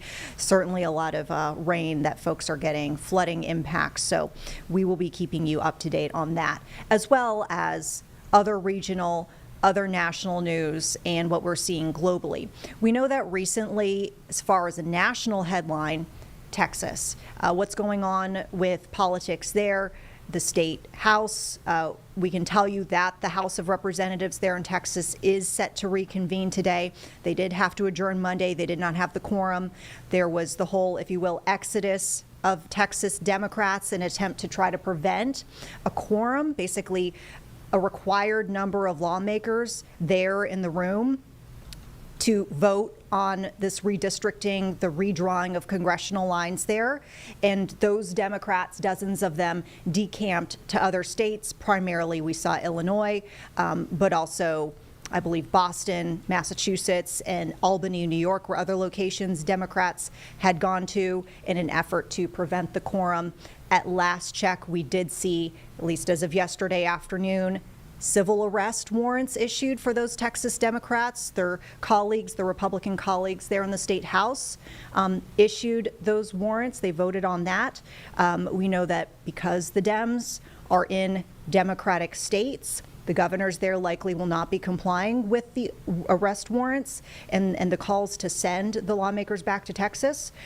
So something that we're definitely keeping an eye on. We can also tell you, though, the Dems are facing some pretty hefty fines daily for all the time that they are spending outside of the state. Let's go over to the House of Reps. Looks like we've got that live feed right now out of Austin, Texas, and let's listen in. In today's journal for each member who is registered here today as present to leave the chamber and return Friday at 1 p.m. Mr. Guerin moves that the House stand adjourned until 9 a.m. Wednesday. Is there objection? Chair hears none. The House stands adjourned.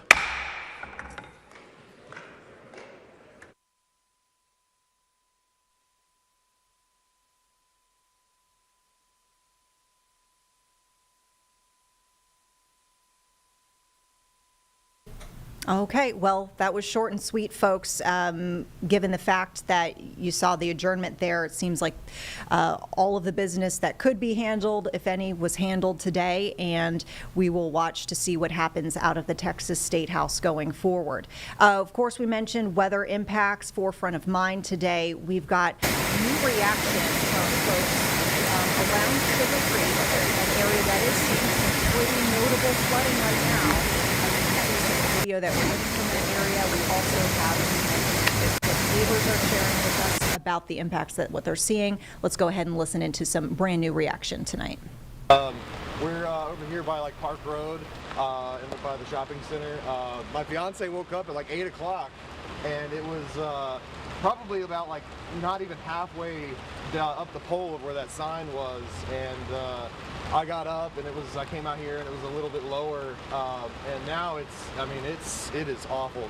We've lived here for about 4 years now, and it has never flooded like this before, and which sucks because we know a lot of the people that live down there, and I'm really hoping that their houses didn't flood or anything like that, and a lot of people with a lot of good landscaping that just got ruined, unfortunately,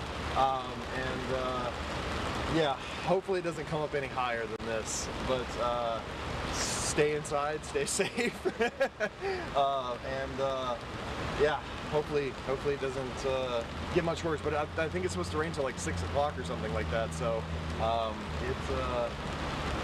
who knows what's going to happen or when it's going to go down. So I'm not sure if any of the roads are flooding. We haven't even left the house today, but yeah, no, stay safe out there, guys. I don't know how to. No, you're good. That's perfect. Yeah, cool, man. That's All right, so there you have it. And one of the things to keep in mind, as you kind of heard the gentleman alluding to, the fact that the rain still remains pretty notable across our area. As we've been checking in here with the radar. Actually, I'm just looking at it kind of in our monitor off to the side. It looks pretty heavy still around our area. And we are going to be remaining weather alert through the rest of today and likely into tomorrow, just because of the impacts we're expecting to see. I feel like with flooding too, you know, when you see it at its what you think is its worst, sometimes that's not its worst, Right. Because the waters can continue to Yes, rise. I'm not sure if you saw this earlier in our coverage when Becca was in the Chevy Storm Tracker.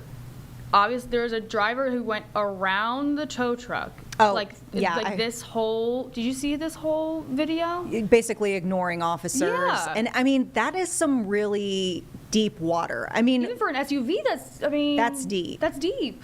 And I mean, I realize that the factors are quite different here. I mean, we always talk about turn around, don't drown. That is a very real thing. It doesn't take that much water to carry a person away, to carry a vehicle away. I believe, and James, I know you're very weather-minded, I believe it's a foot are some of the, you know, that's kind of the standard that I've heard that can carry a vehicle away. Yeah, it doesn't take much. It's always surprising to folks. And you know, when the water is moving as quickly it is too, that it kind of amplifies it. I'll just give credit to this officer. I don't know what this officer said, but if I was that officer chasing down this car, I would be Flabbergasted. Because they're literally right there with their You lights had to on. drive around a tow truck with a car that already got taken out and a cop car. Yeah. What? If I can add, you know, right before Vanessa, we started this new hour of Impact, Jane was kind of asking me historic context to the flooding we've seen today. So I'm just kind of clicking through some of the gauges that are available to hear throughout the area. And I haven't made it through all of them yet. But for instance, the Little Sugar Creek at Archdale crested at 12.75 feet today. Mm-hmm. The record is 15.1. So we were in what's considered minor flood stage. And while we still had several more feet to go for a record crest, I mean, it made a decent run at it. Let's put it that way. Well, and I think about, too, it's important to mention, and I think our weather impact team does a great job kind of driving this home every time we do see a flooding event, but Little Sugar Creek, for example, this is meant to flood. It is. This is why this creek is here. It is meant to take the water and hold it and be able to contain it, if you will, as much as possible, so that it's not going everywhere else where it will cause massive issues.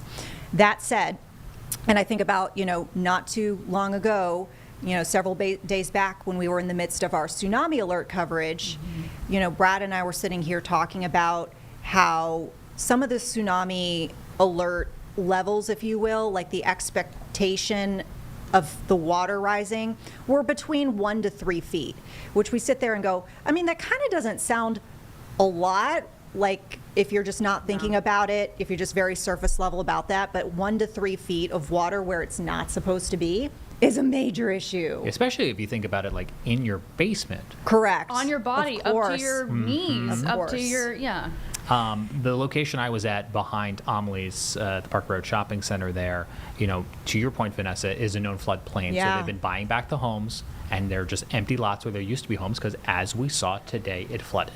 And where the homes do remain, we were within several feet of coming up to the base of those homes. Yeah. So it was starting to push the boundaries, I think, of even where it was supposed to be during a quote-unquote normal flooding situation. Yeah. And I think back to, you know, that video that we had of the person going around the police officer to drive through the water.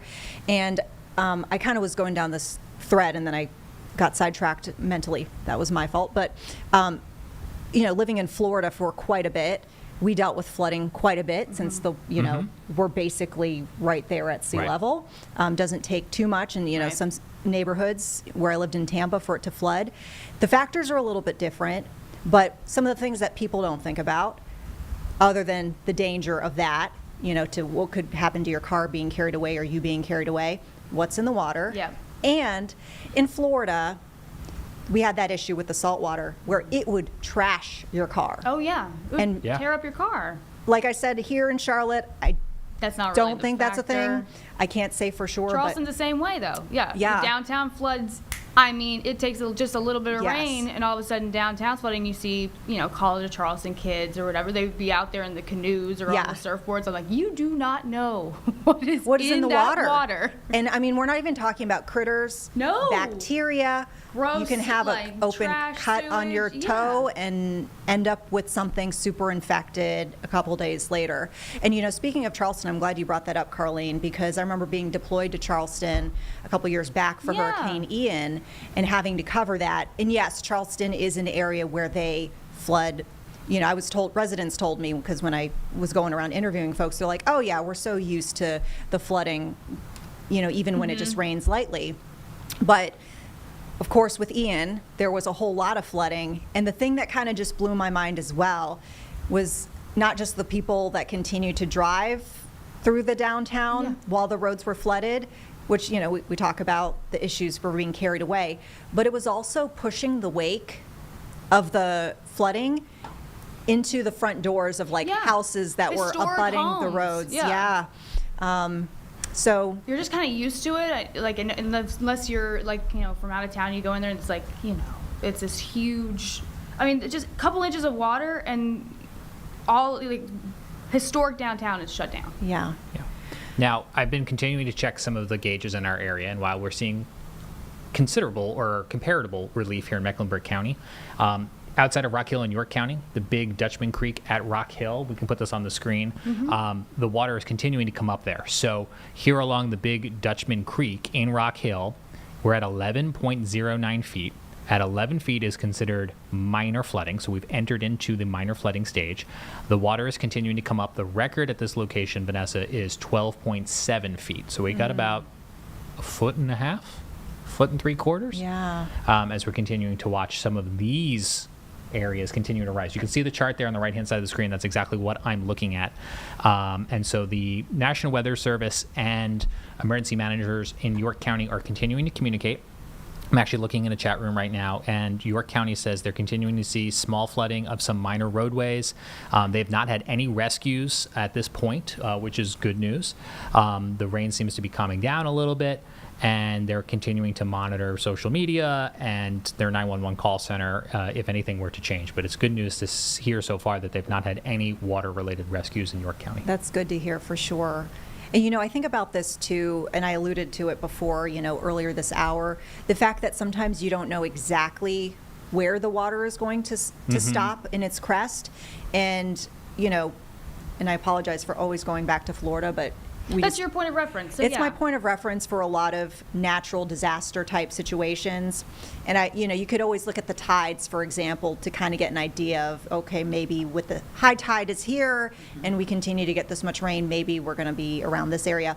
I just wonder too, how easy or how feasible is it to forecast where the water will stop with some of these, major flooding events. And we talked about this with Brad too, because obviously, a couple weeks back we were dealing with what was going on in Texas. Yes. With the flooding there, and there was a lot of discussion I saw amongst the meteorology community about, some of the factors that people might not think about when it comes to forecasting flood events and how difficult that can be. Because, for example, this was the example that, when I was talking with Brad, that got thrown out, as a potential thing to think about. If you have rain that's sitting over a certain area, if you have the rain sitting on one side of the mountain versus just moving over here, and now it's mainly falling on this side of the mountain, that's going to run off to different areas. And Yeah, the water that can be difficult. The water we're seeing in York County is probably coming down the Catawba River Basin, all the creeks and streams from up north, in addition to what's falling on top. Yeah. Carlene, what I just updated on our computer screen, another sensor in York County near Rock Hill. This is Tools Fork Creek. It's at 10.55 feet. The record is 10.8. So although the rise is slowing, it is coming right up near that record level. It's wild. Now, the other thing, too, that we've been talking about a lot lately, prior, of course, to this big rain event, the fact that we really did need rain. Yes. And sometimes, when we talk about being in a dry spell for a while, how sometimes the ground hardens up, if you will, and it makes it easier to run off. I guess I'm curious as well how much of that is playing a factor into this. And like I said, our weather impact team is going to be joining us periodically to kind of illuminate us on those types of, in the weeds questions, if you will.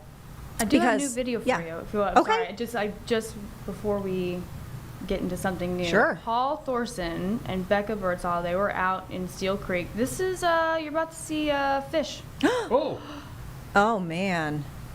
Yep. There it is. Paul went out there and is he gonna save it? Yep.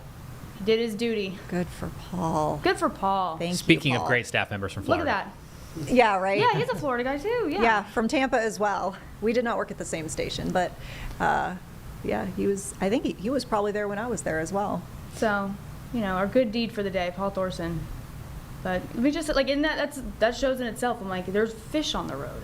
That's how the floodwaters were. There's fish on the road. Well, and consider too that they're on the bridge. Yep. Right? That's an overpass. Yep. Or a bridge. So the thing had to go around. Well, you can see where the flooding is coming from. Yep.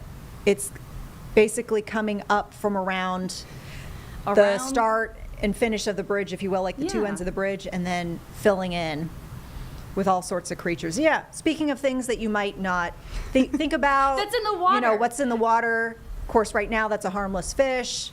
You never know. Is it going to be a snake? I mean, earlier in the shot on Becca's shot, they were showing it was kind of like it looked like a whirlpool of trash. Yeah. Bottles. What's in the gutters? What's in the gutters? That's going to be raised up. That's on there. So before y'all are going, kayaking or anything like that in this water, don't do it. Yeah. And I mean, I think about this as well because I had to cover a story like this. For a period of time, we were getting a lot of rain when I lived in, it was the Fort Myers area, and this was several years ago, but the ditches, if you will, like the culverts were getting filled up with water, and they ended up kind of standing for a bit.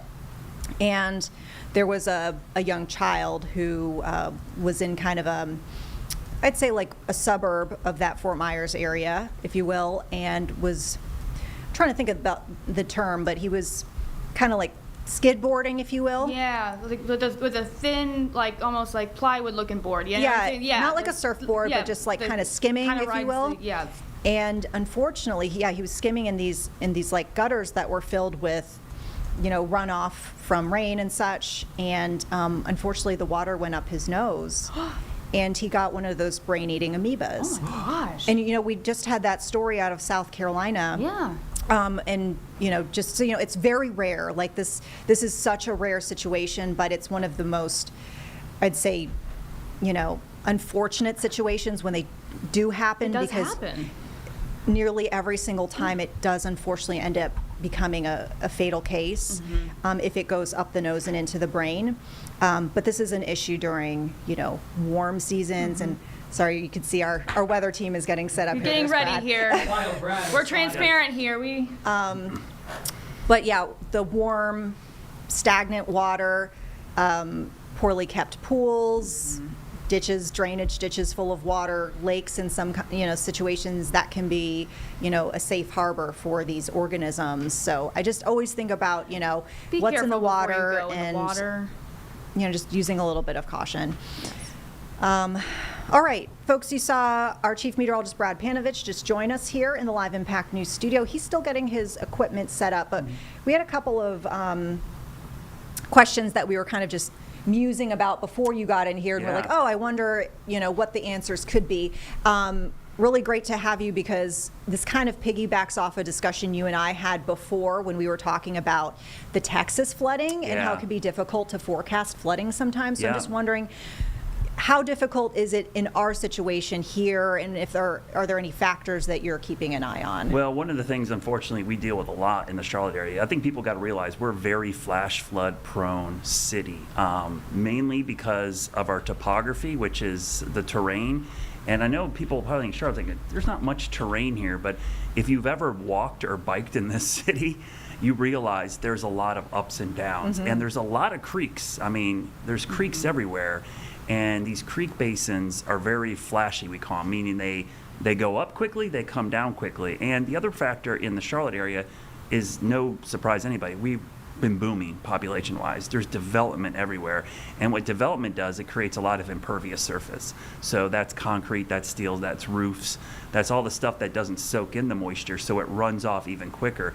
And the thing that made today's flooding so bad was that we saw 4 to 5 inches of rain over the most urbanized part of Mecklenburg County. Okay. From Rock Hill to Uptown. Even within Mecklenburg County, we were joking earlier, there's a place called McMullen Creek at Addison Drive. It's like the creek cam we show every time because it floods the second. There wasn't any water on that road. That's one of the most flash flood prone areas in the city because it didn't rain over there. Interesting. It rained just to the west of there, and that's where we saw the flooding. So the Little Sugar Creek Basin was by far the biggest, and then Briar Creek as well. So this was not, even within Mecklenburg County, it was very specific to certain locations.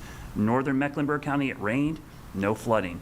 Parts of West Mecklenburg, East Mecklenburg, it rained, but not flooding. It's South Charlotte to Rock Hill was the primary area. And then you go to our mountains and foothills and a little bit east, some areas, believe it or not, only got a 1/4 inch of rain today.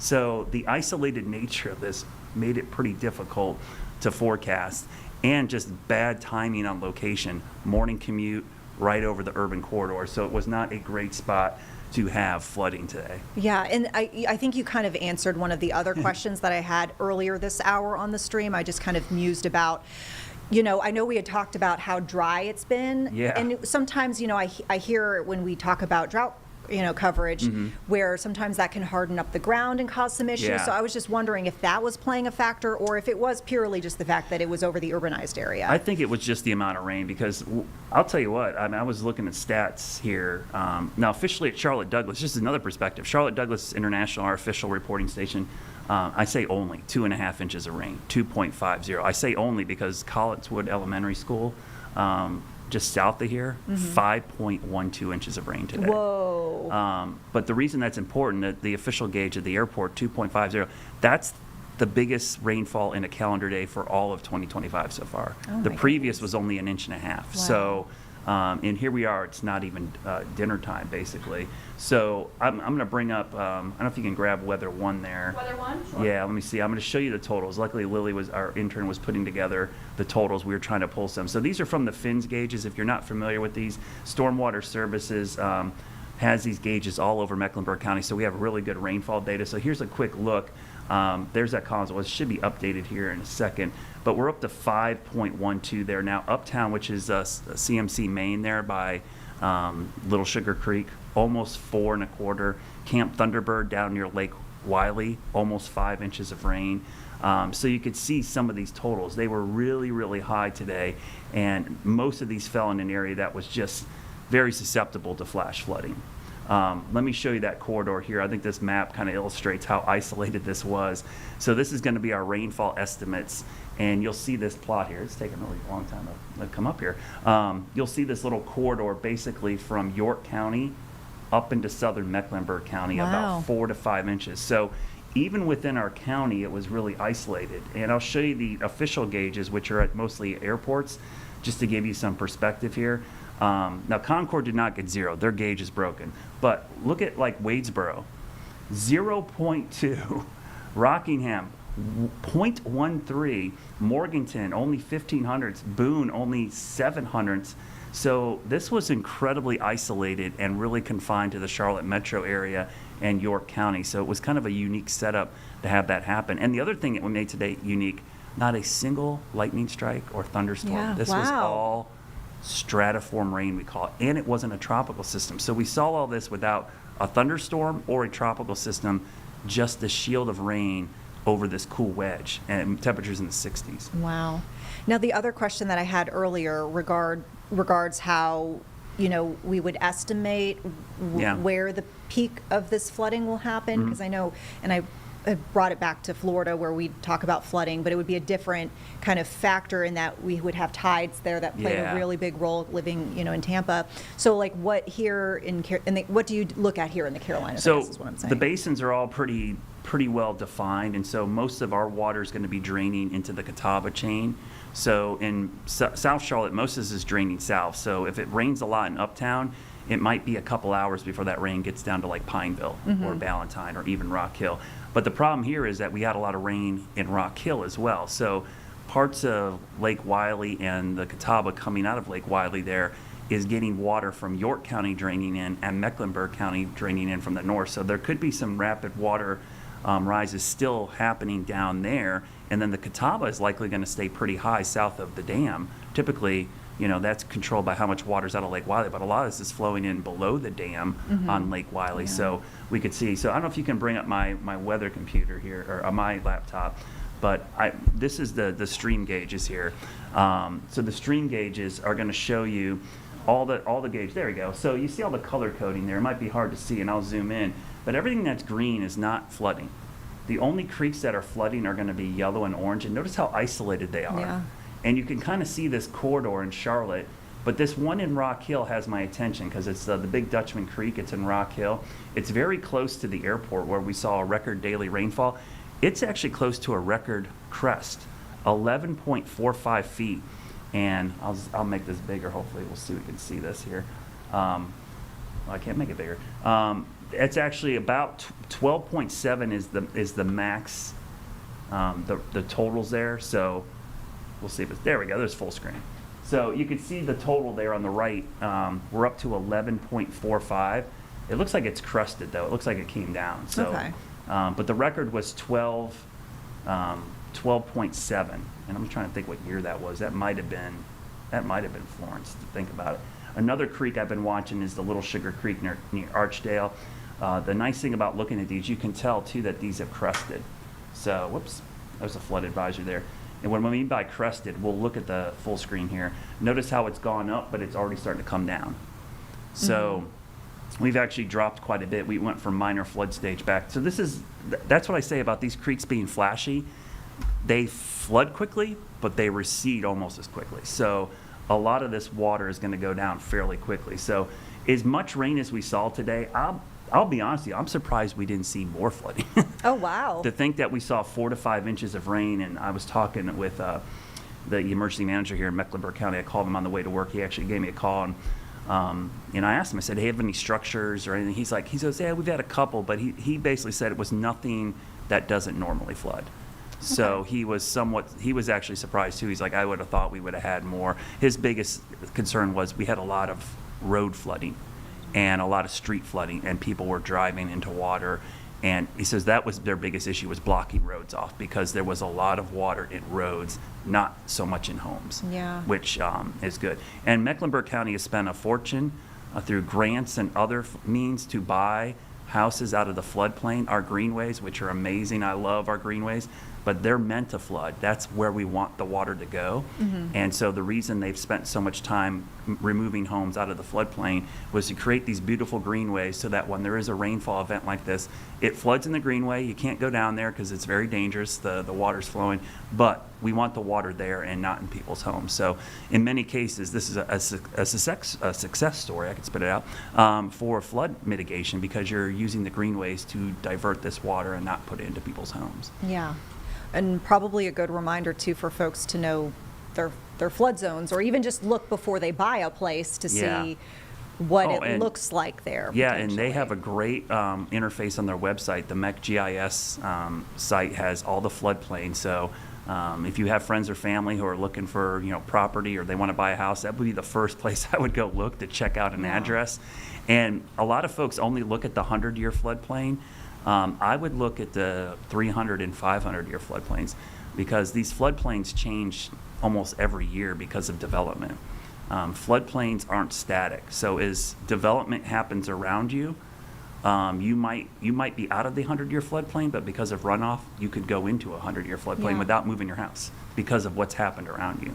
So it's always a good idea. I would err on the side of caution and hope if you're part of your yard's in the 100-year floodplain, your backyard's probably going to flood. But if my house, the actual structure was in it, I would probably be hesitant to either keep it there or not lift it or do something else. Yeah. Now, I am curious about the timing expectations Yeah. for the rain. You know, how much longer do you think we're going to be watching this? So I'm looking at the radar now. The good news is that the worst is over. There's no more widespread heavy rain expected. We do have some light rain coming in from the southwest, and while that's not going to help things, it's certainly not going to make them worse. What I think would happen is that batch of rain moves in.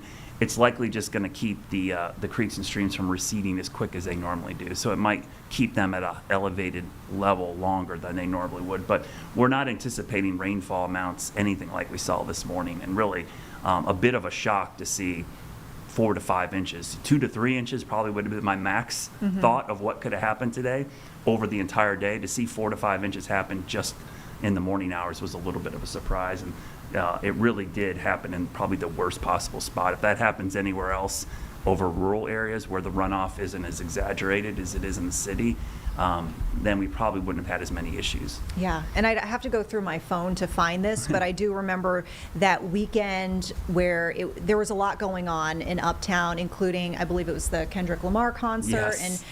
and there was a big gully washer, if you will, Yeah. and I remember walking around Uptown and having to take cover in a parking deck and seeing the sheer bubbling up from the gutters, like from the storm drains, where the water was not able to run off quickly, and it was just kind of gathering and bubbling. Because it just didn't have anywhere And I to mean, go. if you live in a city setting, you know, people ask me all the time, like, you know, should you buy flood insurance? If you can get flood insurance, you should buy it. And people, I don't live in a floodplain, and famously, I remember, I think it was a FEMA director said, you know, if you live where it rains, you should buy flood insurance. Because think about in a city, I don't live very close to a creek, but if that storm drain in front of your house gets clogged up, all of a sudden, 4 or 5 inches of rain becomes a major flood issue for your house. And most homeowner policies do not cover flooding. They cover water coming in from the top of your roof. They don't cover water coming in from below.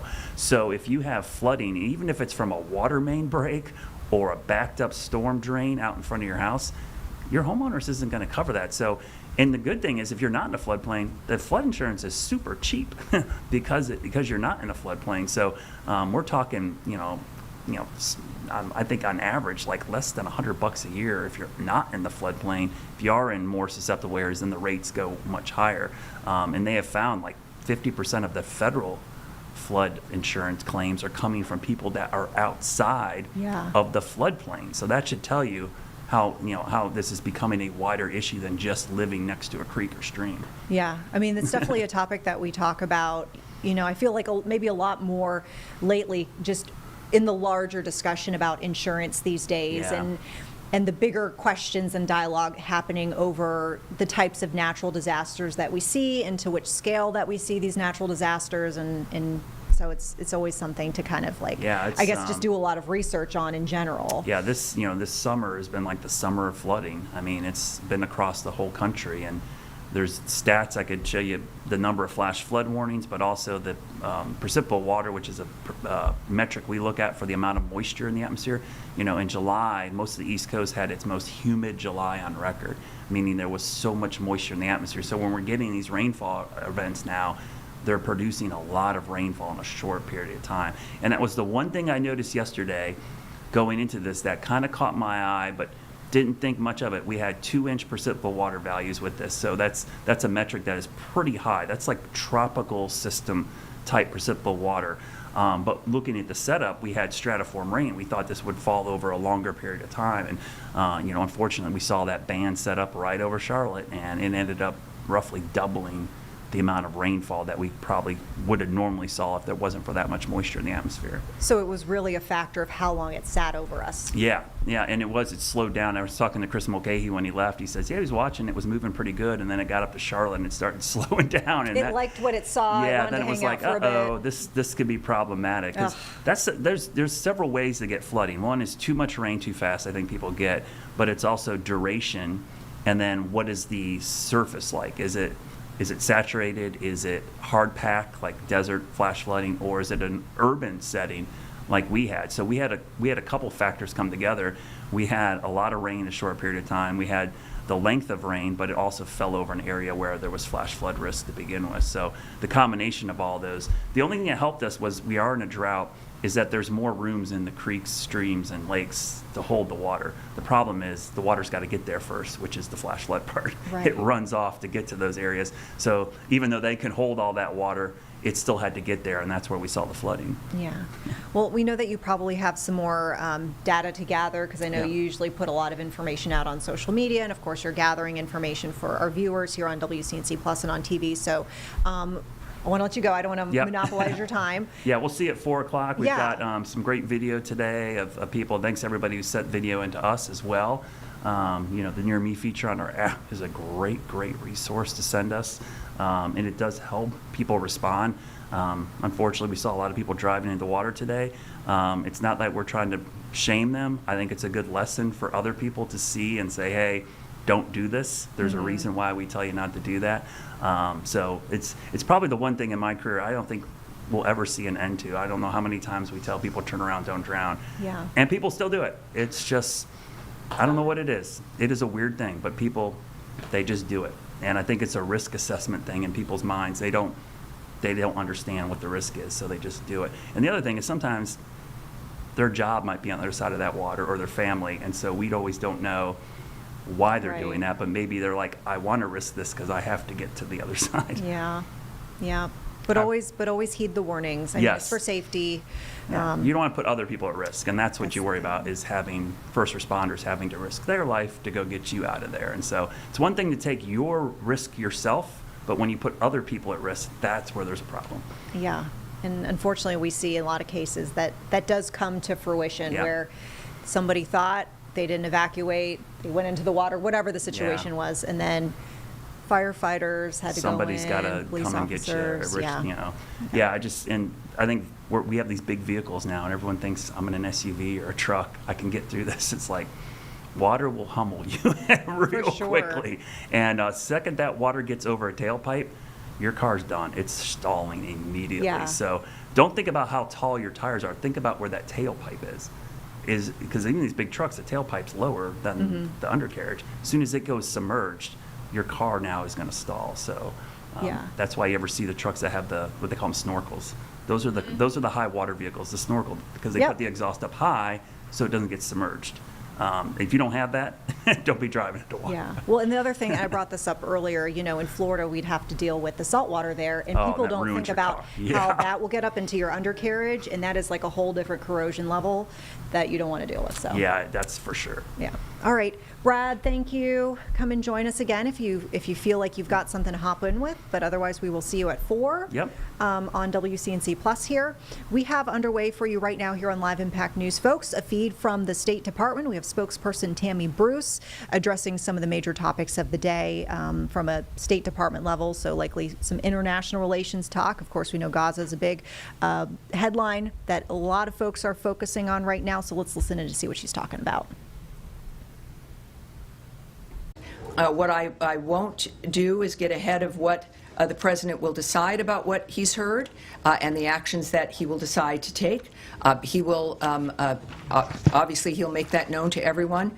But what we do know, of course, from the beginning is that humanitarian aid has been at the heart of our action, not just for Gaza, but around the world, in my topper, as we call it.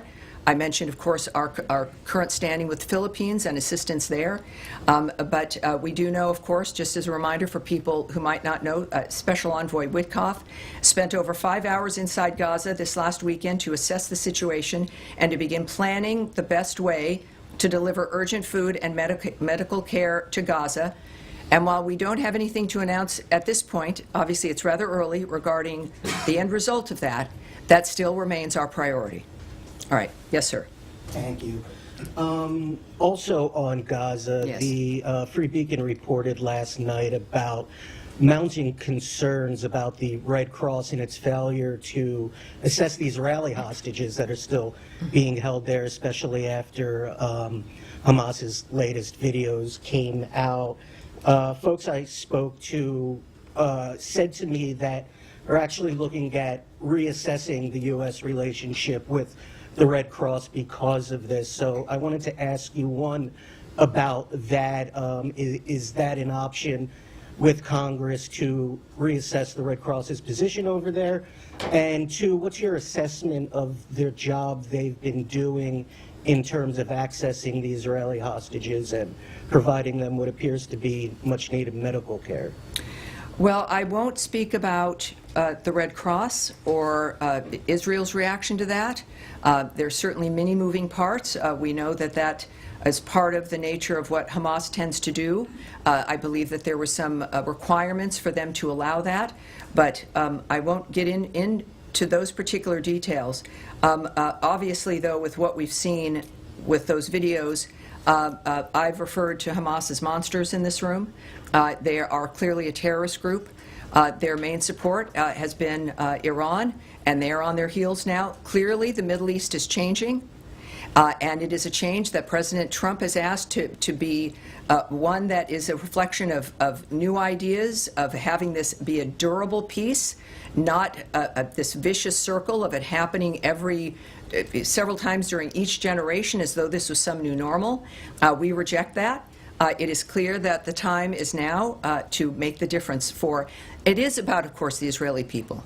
But the nationalities involved in October 7th, the way that this affects the world as they continue to contribute to try to make a difference, it's a world we all deserve better. So at this point, I would say that when it comes to what Israel's planning, we will have to wait and see. And again, what the decisions that President Trump will announce when it comes to what the way is forward will, based on his pattern, will come up very quickly, perhaps sooner than most of us can imagine. But there is, on the hostages, what we saw, it is an astoundingly evil reminder of who they are in the midst of the conversation around the world. For them to feel comfortable then putting on full display their barbarity and their inhumanity tells you that they seem to feel pretty comfortable at the moment. All of us, the world was appalled. I mean, there's just no other way to describe it. But our leadership clearly is involved in looking to the future, and that is one that the Gazan people deserve and that everyone in the world deserves. Andrea Mitchell. Thank you so much, Jenny. I wanted to ask you what the State Department or Secretary Rubio's position is on what to do with warehoused excess food from USAID, some of which has not spoiled, biscuits in Dubai, peanut paste, and whether that should be distributed. It's all been paid for by the taxpayers, so is there a view toward whether it should be incinerated or distributed or some combination? Is there a plan afoot? Well, there's many moving parts, I can say. There is a dynamic involving various different considerations regarding expired food, regarding our Mexico City policy when it comes to certain items as well, and food. We discussed this before, but it's worth repeating. We have food that is purchased, meant to be distributed to specific locations. And then there is food in various locations around the world that is for global emergencies, that sits. And it's food that is meant not to be moved. It's food to be there if there is an emergency where people have to be fed in a quick way with food that is sustainable and that can be maintained for an extended period of time. But that is food. It's all right. That's the electronic world. It's food that is meant to not be moved. But then there's food, of course, that is there, that is stored in certain places, that is meant for a location. And that moves out and it gets distributed where it should be. But if food is spoiled, it will be destroyed. We are not going to distribute food that is expired. If there is food that is meant for emergencies that has expired, we'll deal with that also accordingly. Is there any circumstance under which the State Department would countenance destroying unspoiled food for some reason? Well, I again don't know of all the circumstances. I can say that there could be a reason of all the things that exist around the world, whether it is the inability for us to move it, a refusal of a government to allow us access or to move it to another. I can't speak. There are many, many different fronts about why certain decisions are made. What I can tell you is what I've watched over the last 6 months are people who've been here for years, sometimes decades. I see you, sir. Keep your hand down. Thank you very much. Of people who've worked here on these issues for a very long time, others of us who are new because of the election. And the focus has been on how can we make these things work? How can we save enough of whatever the issue is? If it's about funding, if it's about food, if it's about what do we need, how can we make it work, but within the smartest, fastest, most nimble way to be able to help as many people as possible. No one is sitting in a room thinking, how can we destroy as much stuff as possible? That's not our goal. I've spoken in this room many times about the impact of the people who are Foreign Service officers and who are civil servants, who've dedicated their lives, their professions, to making a difference for people around the world. They are still here. They still care deeply. And we are here to try to manage the largest, the most amazing government in the world and what we can do for the people around the world while still paying the respect and the deference to the American people and what they deserve first, so that we can remain the powerhouse and the helper and the friend that we are around the world. So each situation is different, but our goal is to make sure that we, of course, we do remain in the foreign aid business. We remain a facilitator of things that the world needs. Many people probably didn't know that we have these food stores around the world waiting in case something happens. But we need to be able to facilitate that, and we're doing so transparently. We discuss this with you, and that's what I know about the people who work here. All right. Yes, sir. Thanks, Tammy. Over the weekend, the State Department confirmed that Khamis Ayad, a Palestinian who died due to complications from smoke inhalation after trying to put out a fire started by allegedly Israeli settlers in a village in the West Bank, confirmed that he was a U.S. citizen. Is the U.S. State Department calling on Israel to investigate this death? Has this issue been raised with Israeli authorities? Well, we have made comments before. There have been, it's a violent situation. There have been a few Americans who've passed in this kind of a dynamic, certainly also one in Syria. Our first priority, and it's not a motto or a slogan, is the safety and security of Americans everywhere. So certainly here at home, but also abroad. We know that when a death occurs in a foreign country, it's that foreign country's prerogative, right? They will be doing an investigation. We have called upon Israel to investigate, of course, each of these instances that they are, and that we wait to see what those investigations will be, and that's the case here in this situation. There's a great deal we of course still don't know, but that is something. To say we're following it is an understatement. We are on that and every other situation that has impacted an American citizen, wherever they may be in the world. And then once those local investigations are done and we take a look, again, this is a DHS issue, if you will, when it comes to investigations, or the FBI. But as each one of these situations move forward, I will keep everyone up to date. All right. Yes, sir. Thanks, Tony. Yesterday, Speaker Johnson was in the West Bank, which he referred to as Judea and Samaria, and said that it rightfully belongs to the Jewish people. Is that official U.S. policy? And if it's not, what is U.S. policy towards the West Bank? I've said this about other diplomats who've spoken their minds, including Ambassador Huckabee. Certainly, that's not. If there's a policy in that regard, you would hear it from me. So I think I can say that. I'm not going to speak for him or characterize his words in any certain ways, but clearly that is his opinion.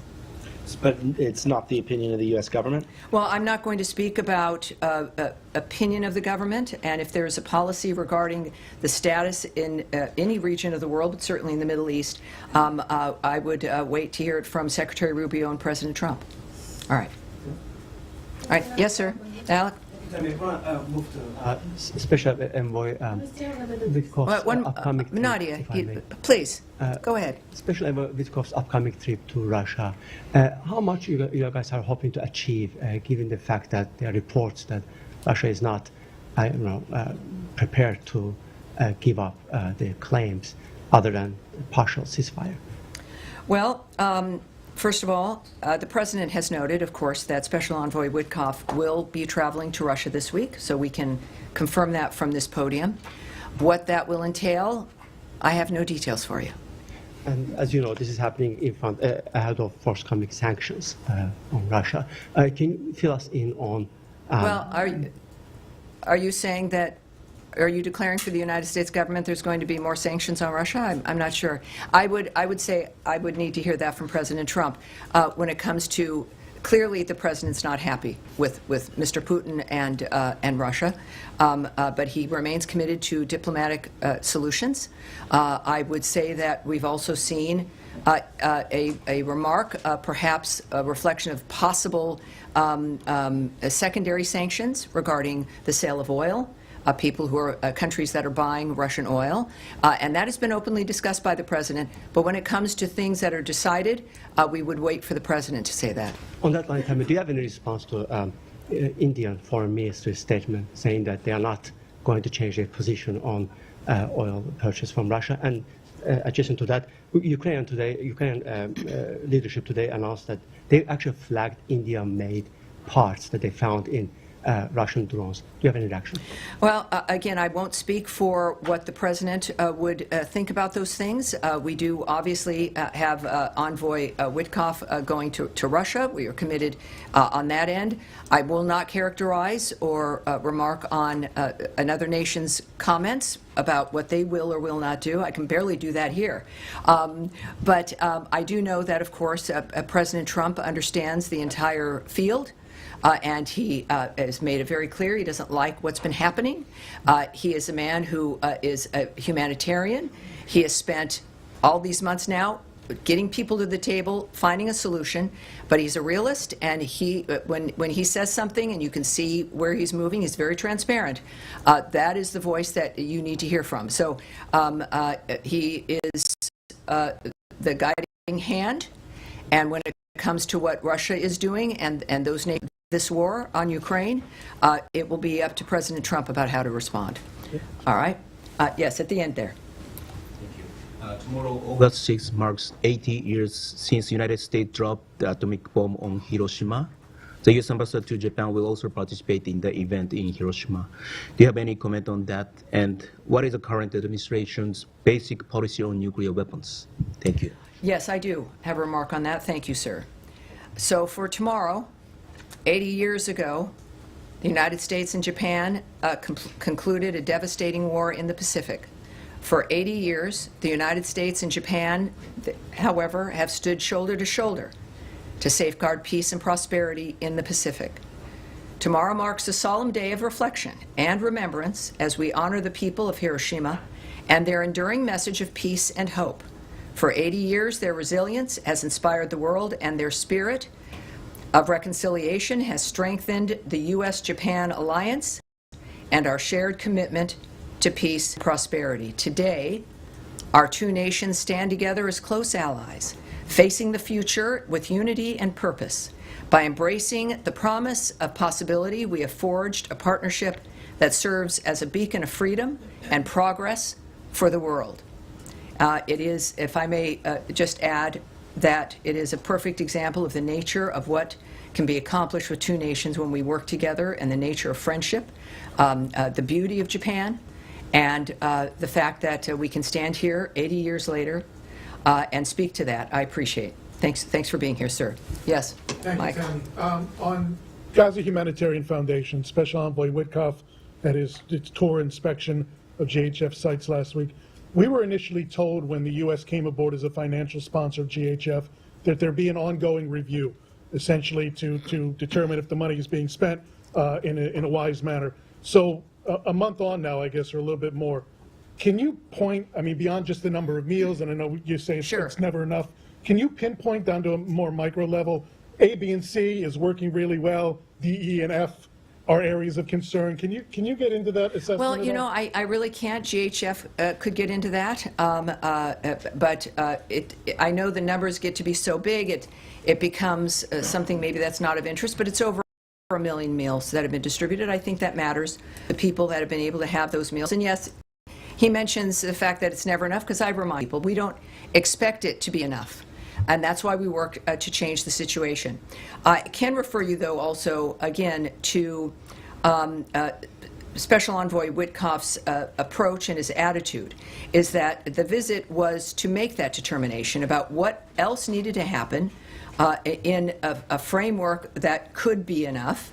And I've noted, of course, the only enough would be in an arena that was not a war zone, and where you could actually build and facilitate something that could serve the people of that region. Very quickly, President Trump remarked on Sunday evening he wasn't sure if Ambassador Waltz would be a member of the cabinet as the eventual UN ambassador, which was a change because Lee Stefanik was supposed to be. Secretary Rubio have a position as to whether he wants the UN ambassador to be in the cabinet? Well, I love when you ask me the questions that you know I can't answer. So I'm not going to speak to what the president is thinking or considering regarding the cabinet or what other elements might be involved, nor will I talk about Secretary Rubio's opinion about what may or may not happen hypothetically. All right. Thank and you. now to Nadia. Thanks for your patience. Thank you so much, Tammy. I wanted to press you again on the Gaza plan. The president said clearly and many times that he wants to end wars in the Middle East, and I believe that's a secret position. Yes, that's true. How does Netanyahu's plan or proposed plan of reoccupying Gaza fits into this vision, considering that many people believe that without American weapons, Israel cannot carry with this war? So you have lots of leverage to advise Prime Minister Netanyahu whether to take this decision or not. Well, you know, what I do love is when you're in the Oval Office and you're able to ask President Trump a direct question, which you've been able to do, and it's been very impressive. That is a question for the president. I would say, though, that and I'm, again, thrilled to be here with his leadership, in that we've seen him display what his commitment has been, which is to stop the suffering, end the carnage, bring peace for the who wouldn't if you had the wherewithal to do it. Of course, that's what we're doing. I certainly won't speak to what Israel's plans are. There's been many reports. I'm not going to speak to news reports or what another government is planning or not planning. What I do know is that this government, the Trump administration, is focused on this. It's clear. This is what they intend to do. He wants this to end. He said that from the beginning, that the actions that we would take, it wouldn't be about months or years, about meeting to have meetings, and that there's resolutions. As a businessman, you've got to have a point where something is developed and produced and done. So I would say that considering we know that the Secretary Rubio, of course, working very closely, and also as the acting NSA with the President in the White House, that we have, I would argue, the best minds in the world dealing with and deciding how to implement this notion that war-torn ravaging and suffering should never be. Hey folks, Vanessa Rufus here in the Live Impact News studio. You've been listening into the State Department briefing today with spokesperson Tammy Bruce. We're going to pivot away from that for just a bit. If we're able to get back to that, we will, but we got to talk a little bit of back to school and some topics regarding, if you have a kid that has maybe a special health concern as you are sending them back to school. Of course, you want to be comfortable with the fact that everything's going to be handled all right and that maybe the kid is set up to have conversations with the adults at school about what they might be going through. So we're bringing in our medical expert here on Live Impact News, Dr. Payal Kohli. Thank you so much for joining us today. Good to see you. Thank you for having me. The summer has just flown by. I know. I was just talking with a friend of mine just today about how I can't believe we're pretty much into August. Like we're well into August. It's getting underway at this point. And here in the Carolinas, we already have kids going back to school. In South Carolina, this is their second day of school at this point. And in North Carolina, soon we'll see a lot of districts do the same. And kind of as I alluded to, the fact that, there are some, measures you might be needing to take as a parent if you have a kid that has a special condition of note, maybe like asthma or allergies, as we're going to talk about today, where you might need to make sure that you're kind of dotting all your I's and crossing your T's when it comes to getting them back to school and making sure they're doing it safely. So I guess what would you recommend parents do if you have a kid that has allergies or asthma, just to kind of set the table for a successful year, if you will, and a safe year for that child? It's really important for the parents to actually plan it out, because asthma and allergies are one of those conditions that are life-threatening, where literally you have seconds to minutes to act. And so having preparedness ahead of time and an action plan in place, I think, is really important. So I tell parents to get prepared for back to school for what we call the September spike, which is where you'll see more asthma and allergies happening in September. You basically want to make sure their vaccinations are up to date. So taking a trip to the pediatrician or the doctor just to make sure they don't need any kind of respiratory vaccinations, flu or COVID or what have you. That's the most important step. Next, I would say have what's called an allergy or asthma preparedness plan.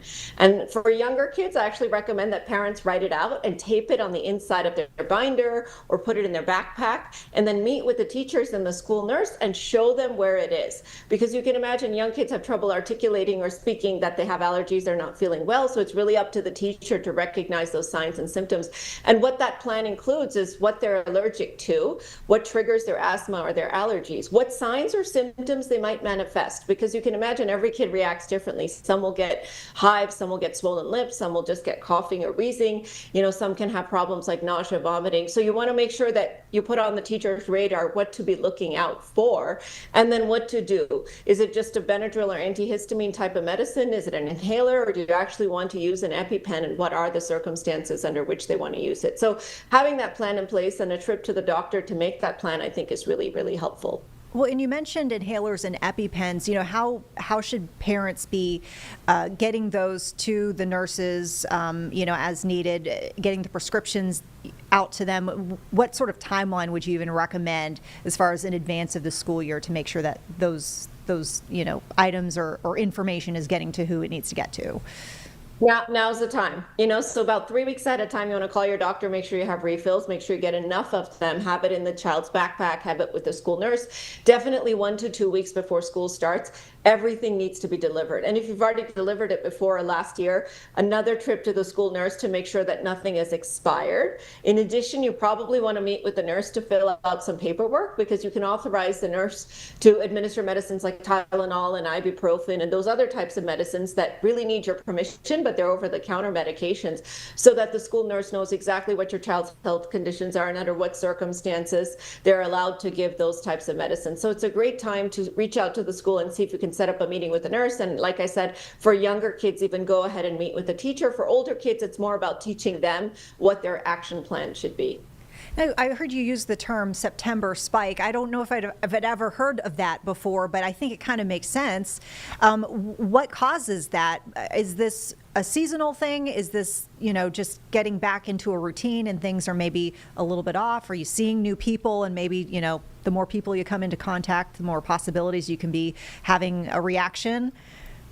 Yes, and yes. So a little bit of everything. So our immune system gets a little bit lazy over the summer because we just don't see as many infections, respiratory infections. We spend more time outdoors. And so we tend to see more respiratory infections occurring September, October as the weather starts to get colder. Again, because the immune system's a bit out of shape, we could be a little more susceptible. As you mentioned, kids are getting together, coming from different environments and such. So that certainly facilitates the spread of infections. But there's even some theories that, allergens, dust, irritants, chemical chemical irritants and the changing seasons can all trigger asthma and allergies for kids. So it's a pretty well described phenomena for kids with allergies and asthma, where you tend to see more things happening in September. So you may even want to think about turning up their preventive medications. If they take a preventive inhaler, or if they use any other medicines to keep their symptoms at bay, this may be a time to talk to their doctor about that as well. Now, do you have any recommendations on, how to talk to kids or educate kids on how they can have conversations? Because I think about, anytime, even us, sometimes as adults, when we try to have a medical conversation with someone, it's hard to describe maybe what you're experiencing symptoms-wise. And even maybe as a kid, I can imagine it might be tough to speak up if you're like sitting at a lunch table and someone pulls up, a nut, if you're like, you have a nut allergy and you're like, oh, do I say something? How do you have those conversations and educate kids? It's really important. And I have a little niece who's 3 years old, and she has food allergies, and she's embarrassed of them. She doesn't like to talk about things she's allergic to. So the idea is to normalize it, to make it that it's an okay. Some kids have them, some kids don't. And what I encourage parents to do is actually role play at the dinner table. And so, when you're sitting down and having dinner as a family, just go through different scenarios. Okay, what would you say if, you saw a nut on the table, or if somebody handed you a candy bar with peanuts in it, and, you're not supposed to have peanuts, or if you're not feeling well, how do you articulate those symptoms to someone, and really helping them to have the confidence that this is not complaining, it's not tattling, it's not a team player, it's actually being an advocate. And it's important for them to do that, because a lot of kids tend to minimize or sort of ignore their symptoms because they're embarrassed to speak up in a social setting in school, especially in the middle of the classroom or the lunchroom or what have you. So teaching them that that's an important thing to do for their health, and people will actually, congratulate them for that, not something to be embarrassed or ashamed of. Yeah, and I guess on that note, what sort of symptoms would you say rises to the threshold where it's like, now we really need to be either saying something or doing something, whether it's a parent watching at home or a teacher who might need to know some signs, or even if you have a child who might be watching this and they're like, okay, this level is kind of okay, but we're up here now, and now this is when I need to say something. What would you recommend? So I would say if you're having repeated coughing, that's usually a sign, one of the earlier signs of asthma. If you're having trouble talking in long sentences without catching your breath, that's another early sign that your lungs are not functioning the way that they're supposed to. If you're wheezing, if you're having any kind of severe nausea, obviously incessant vomiting, but even a sense of doom, which can precede an allergic reaction where you just feel like something is about to go wrong. That usually happens before you have a severe allergic reaction. These are all the early signs. Then, of course, it's up to us, everybody around, to monitor for some of the later signs, which are your lips are turning blue, your fingernails are turning blue. That means the oxygen's not getting in. You're not able to get a single word out because you're just not moving any air. That's the sign of a severe asthma reaction. And then, of course, if you start to get hives, any swelling on your lips, an itchy throat, which then can start turn into tingling of the throat, trouble swallowing, you're starting to drool. These are later signs of an allergic reaction. So I would say at the earliest signs is the time to act. And, like I said, it's seconds to minutes. You want to grab that EpiPen and not hesitate to use it if you think you might be having an allergic reaction. Because worst case scenario, you get an extra dose of epinephrine. It's not great, but at least it's going to protect you. But if you wait to go to the school nurse and wait to call somebody for help and what have you, it could be too late for that person. And if they're not improving within 5 to 10 minutes, they may need a second dose. So some kids actually require 2 shots of an EpiPen, depending on the severity of the reaction. And some people can also have what's called a, delayed resurgence of anaphylaxis, which means their symptoms settle down and then a few hours later they can act up again. So it's really important to get them to the nurse right away, but use the medication if you're noticing any of those severe symptoms, because that person may be at the point where they can't talk anymore, they can't verbalize. And if they're a younger kid, they may not even know how to verbalize. Yeah. And I think about, the importance too of just knowing the symptoms in general, whether you don't have an allergy that you know of at least, because, I've heard how over the years, sometimes you can actually develop an allergy to something that never bothered you before. That's very true. In fact, as our immune system ages, and for women after menopause, it behaves differently. So certainly you can develop allergies in adulthood to things you never were allergic to before, because your immune system starts acting different and overreacting to something that it hadn't overreacted to before. Dr. Cole, anything you want to leave us with on this topic before we wrap things up? I would just say that we lose people, adults and children, to asthma and allergies every year. And that really shouldn't be happening, because it's all about just being prepared. And it's just like, as a cardiologist, I say for CPR, you could save somebody's life. So even if you're, as you said, if you're not somebody who has allergies, just learning how to use an EpiPen, watching a quick little video, just so that if you're ever in a situation on an airplane or at school or at work or anywhere where someone's having an allergic reaction, they're not able to give themselves the EpiPen, you can really step in and you can save a life. Some great advice, Dr. Coley. We really appreciate it, and we will see you next time here on Live Impact News. Thanks so much for having me. All right. Take care. Have a great day. And folks, stick around here on Live Impact News. We have a couple feeds that we're keeping an eye on. We still have the State Department, actually, that's underway. So we'll send you back there with spokesperson Tammy Bruce. This briefing in progress. Value and the importance of this country in increasing the value and importance of every other nation around the world. But that is, in our unique position as Americans in this country, reliant on the United States of America being as strong and as capable as possible, because the world has seen our nature, and that is to stop wars, deter them, try to have ceasefires, have peace around the world. And his commitment domestically, as you've seen, and a whole of government effort, not just around the world, but here at home, to make sure that Americans are safe everywhere, including at our border, in American cities and towns, in large urban areas, that Americans here in the United States, we deserve a better life. That is why President Trump was elected. It is what Americans voted for. But we also expect for Americans to feel that wherever they are in the world.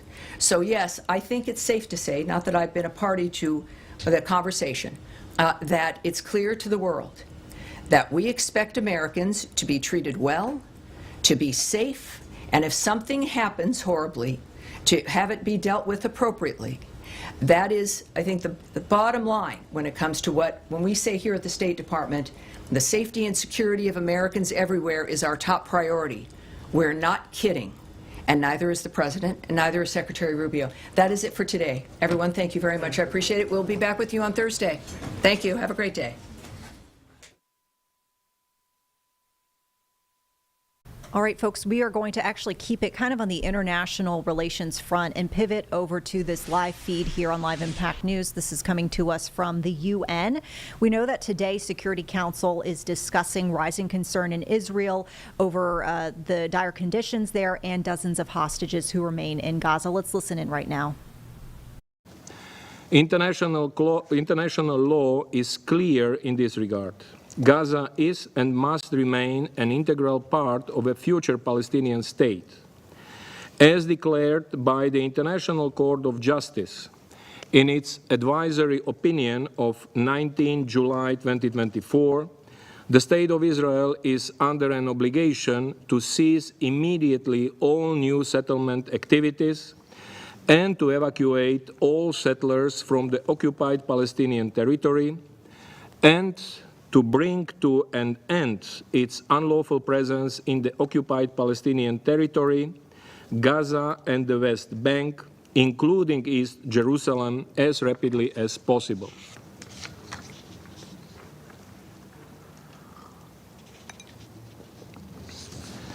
Mr. President, the United Nations has been clear. There is only one path to ending the ongoing violence and humanitarian catastrophe in Gaza: a full and permanent ceasefire, the immediate and unconditional release of all hostages.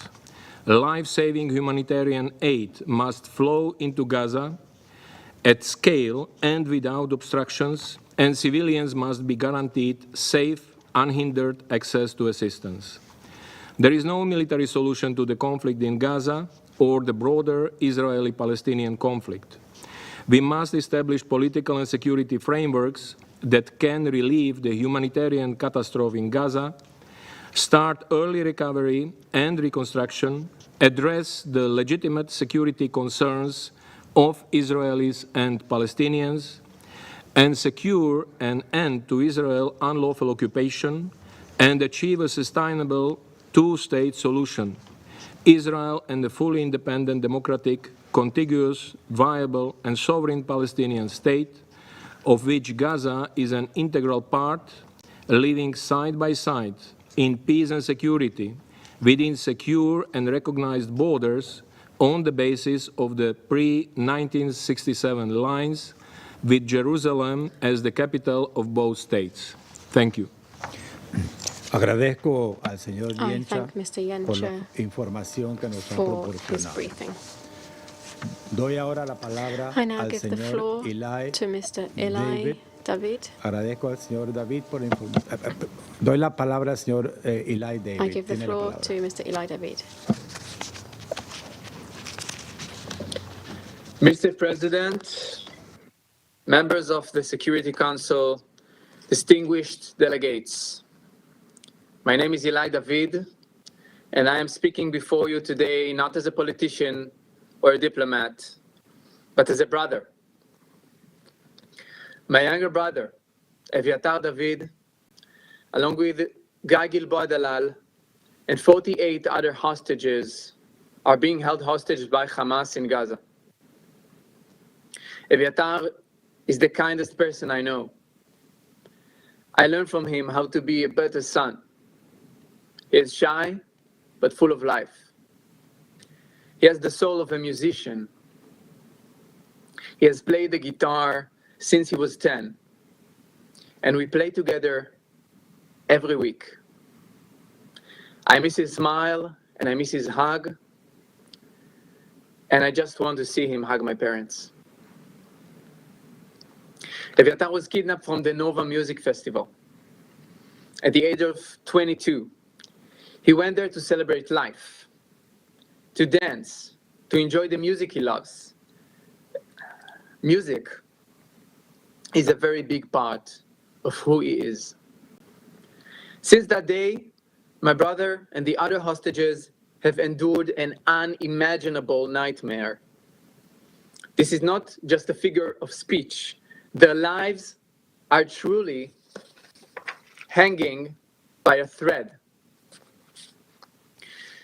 We now know from medical reports and other indications that Eviatar, Guy, and the others are the brink of death.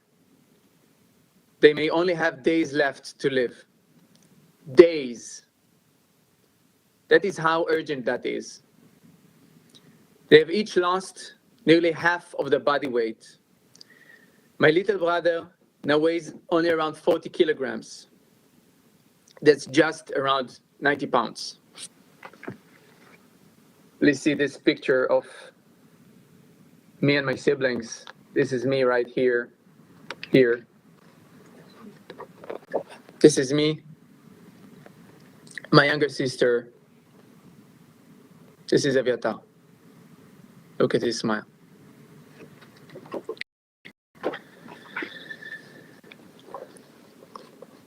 The world has heard about the atrocities of Hamas, of October 7th, and in the 22 months since.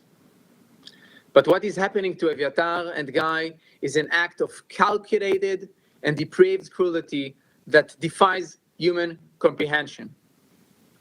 We have heard the testimonies from those who were released from Hamas tunnels. And every account makes our fears worse. When your brother, your son, your father, your partner is being held in Gaza, there is never good news. The only thing you can hold on to is that they might still be alive. But even that hope is fading, because the truth is, we don't know how much time they have left. 5 months ago, on February 22nd, we received what we thought at the time was the cruelest possible emotional torment to Eviatar. In February, after 500 days in captivity, Hamas broadcasted Eviatar and Guy. They were brought out of the tunnels. Hamas forced them to watch their fellow captives being released. Then, Eviatar and Guy were sent back into the dark tunnels.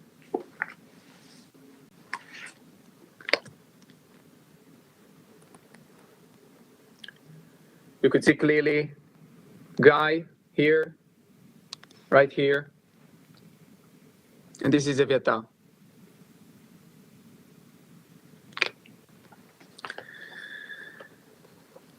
We thought at the time that this was the pinnacle of evil. But then, just this past weekend, we received a new video from hell. We were reminded just how much more cruel and inhumane Hamas and its sick partners are. My brother was a living skeleton. He had barely the strength to move or speak, his voice barely recognizable. In that video, my little brother was forced to speak to the world and then actively began to dig his own grave inside a filthy, dark tunnel in Gaza. My mother and I could not even bring ourselves to watch it. We knew that if we did, we would be unable to function. My father and sister, however, felt they had to see him, to hear his voice, to feel him somehow. Now those images haunt them. My father cannot sleep, and my mother has not stopped crying ever since. What would you do if, God forbid, it was your son, brother, partner, father? We are here because we and the other hostage families cannot wait any longer. We need to reunite with them, to hug them, and to feel them close. There are still fathers whose children are waiting for their return. We are all waiting for everyone's return. For us, the mission is very clear and urgent. We must save Eviatar's life and the life of his friend Guy. We must ensure that all hostages are being released immediately and unconditionally.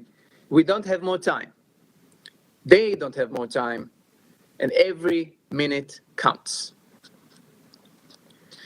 The last video also exposed another horrifying truth.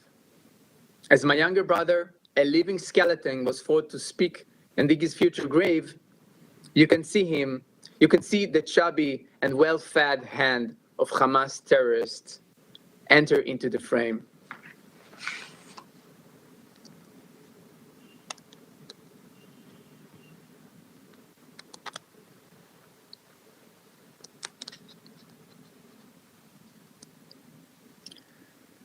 This is the hand of his captor, and this is my brother. You can see the hand is even thicker than his leg, than my brother's leg.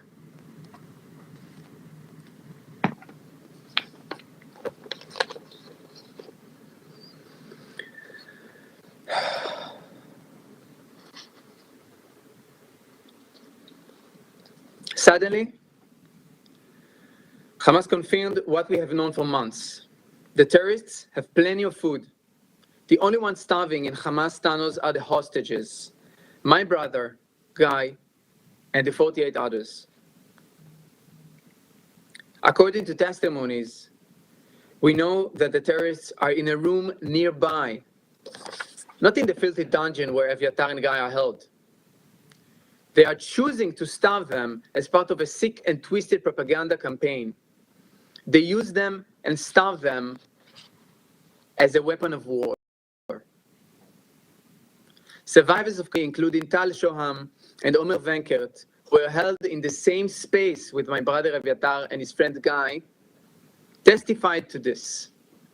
They told us that the terrorists always had plenty of food nearby and would even relish it loudly, while the hostages had none. It is all part of a calculated plan to torture the hostages, starve them, break their spirit, both psychologically and physically. This is a humanitarian crisis, the one of the hostages, that is being discussed here. Not here in the Security Council, and not in the other UN forums. The very soul of humanity is being scarred by Hamas's barbaric actions. We, the family of Eviatar, refuse to give up hope. We are weeping and suffering, but we are also fighting with every fiber of our being. We will not give up until we see him back home. until my mother and father can hug him again. I'm here to make a direct and urgent call to this esteemed body. First, we must demand the immediate unconditional release of Eviatar David, Guy Gilboa Dalal, and all the other hostages, living and deceased. Not only demand, but put every leverage we can to do so. The time for deliberation has run out. Their lives depend on immediate action. Eviatar, Guy, and the very least 18 other hostages are still alive. After 660 days, they have somehow managed to survive. And we call on you to rescue them from Hamas dungeons underground. Second, we must call for humanitarian aid to reach the hostages. While aid flows into Gaza to help the population, the hostages are being denied even the most basic necessities of life. They haven't received a shred of humanitarian aid since they were captive.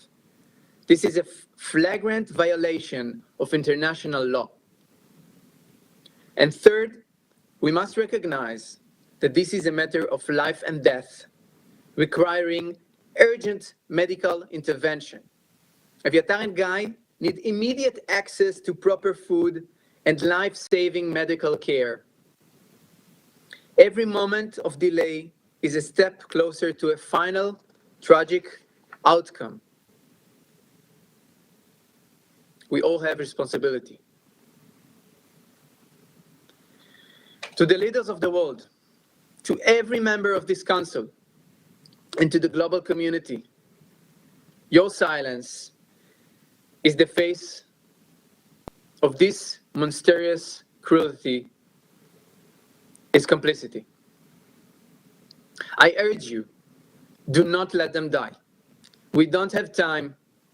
Do not let them spend another minute in darkness, suffering beyond imagination.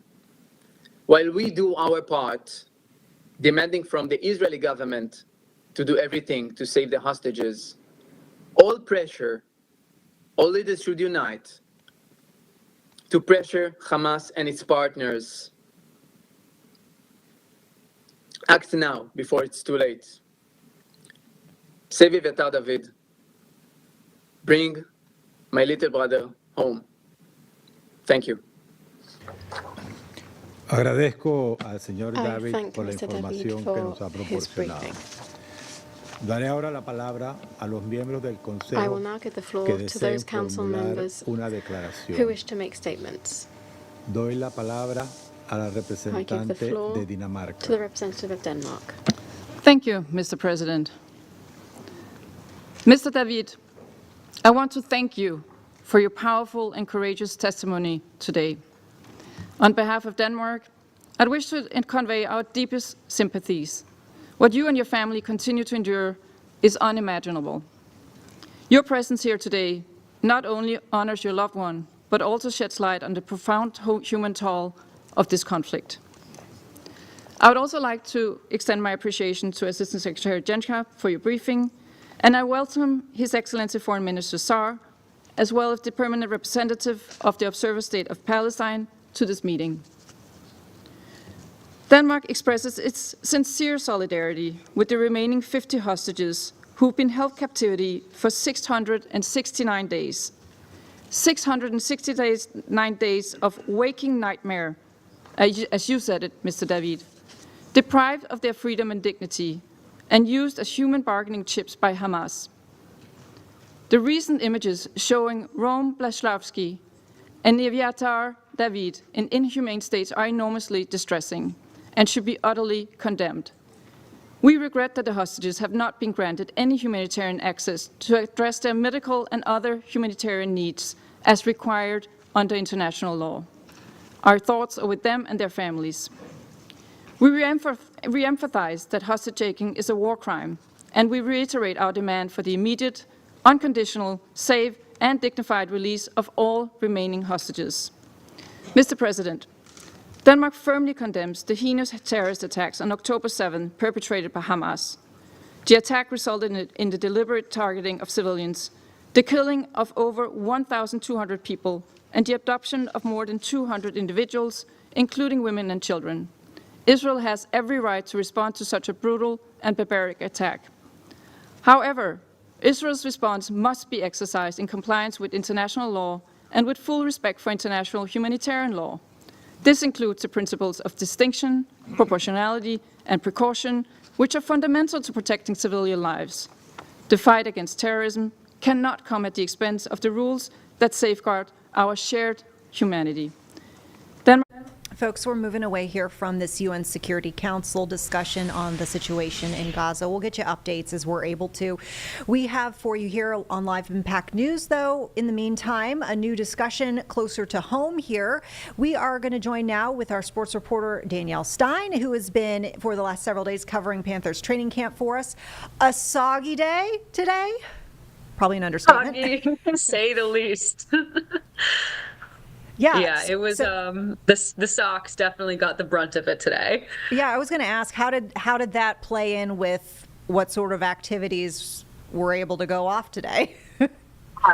They were business as usual, which I think is the most interesting thing, because they really want to emulate that, it can rain, obviously, during an NFL game. They're not going to stop it for just rainy conditions. We even just saw on FanFest to start that one, it was raining, not to this level, but they really had everyone trying to go full out as much as possible without pads again. The biggest discrepancy, I would say, was the gloves or lack thereof gloves. A lot of the players opting not to wear gloves. And Dave Canales even talked about that afterwards, saying that sometimes the gloves actually make it worse. Like when he was working in Seattle, he would say when it's a light drizzle, the gloves would help. But when it was raining to the extent where it was today, it does inhibit your ability to catch. So a lot of the guys were challenged by having to do bare hand catches. And yeah, we did see a lot of drops out there. We saw some picks. We saw some plays that are, quote, sloppy, which is what is maybe expected when it's the first time exposed to rain during this preseason, but it did show the team some things that they should be working on, especially as they're going to be welcoming another NFL team tomorrow. That is some really interesting insights about the gloves and the inclement weather. But I guess, to your point about how they were saying, we're gonna play in the conditions that we might have to play actual games in. I mean, I feel like that was the dialogue when we were dealing with the excruciatingly hot temperatures and the fact that, hey, we might have to play in some really hot temps and we need to be, conditioned to whatever the weather might toss our way.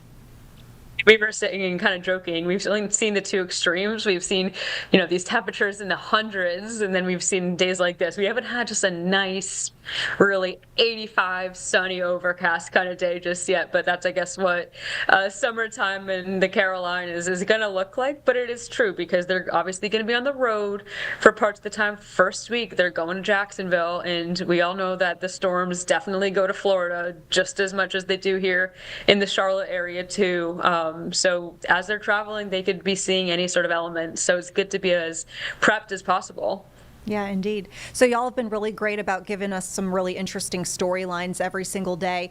By the way, we're going to address the situation behind you over your shoulder in just a second. I did not forget. I did not forget this part of the conversation. So yeah, we're going to get back to that shortly. But I guess, what sort of storylines are you watching for us today, and how will we see that popping up in your reports to come here on the Evening News?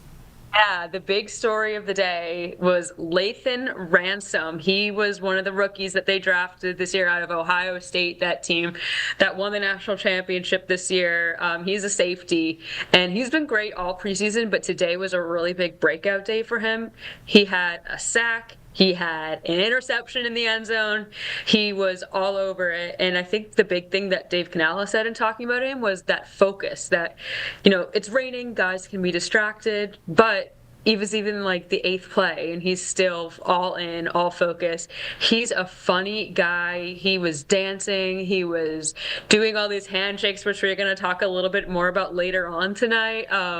But he was someone who really stood out today. So I talked to him afterwards one-on-one, and we had a lot of really good conversations and conversation points. And yeah, one of them was about how he was able to really step up on a day like today when the conditions weren't great. And for him, it was pretty interesting too. He's from the Tucson area, so he never grew up playing in rain.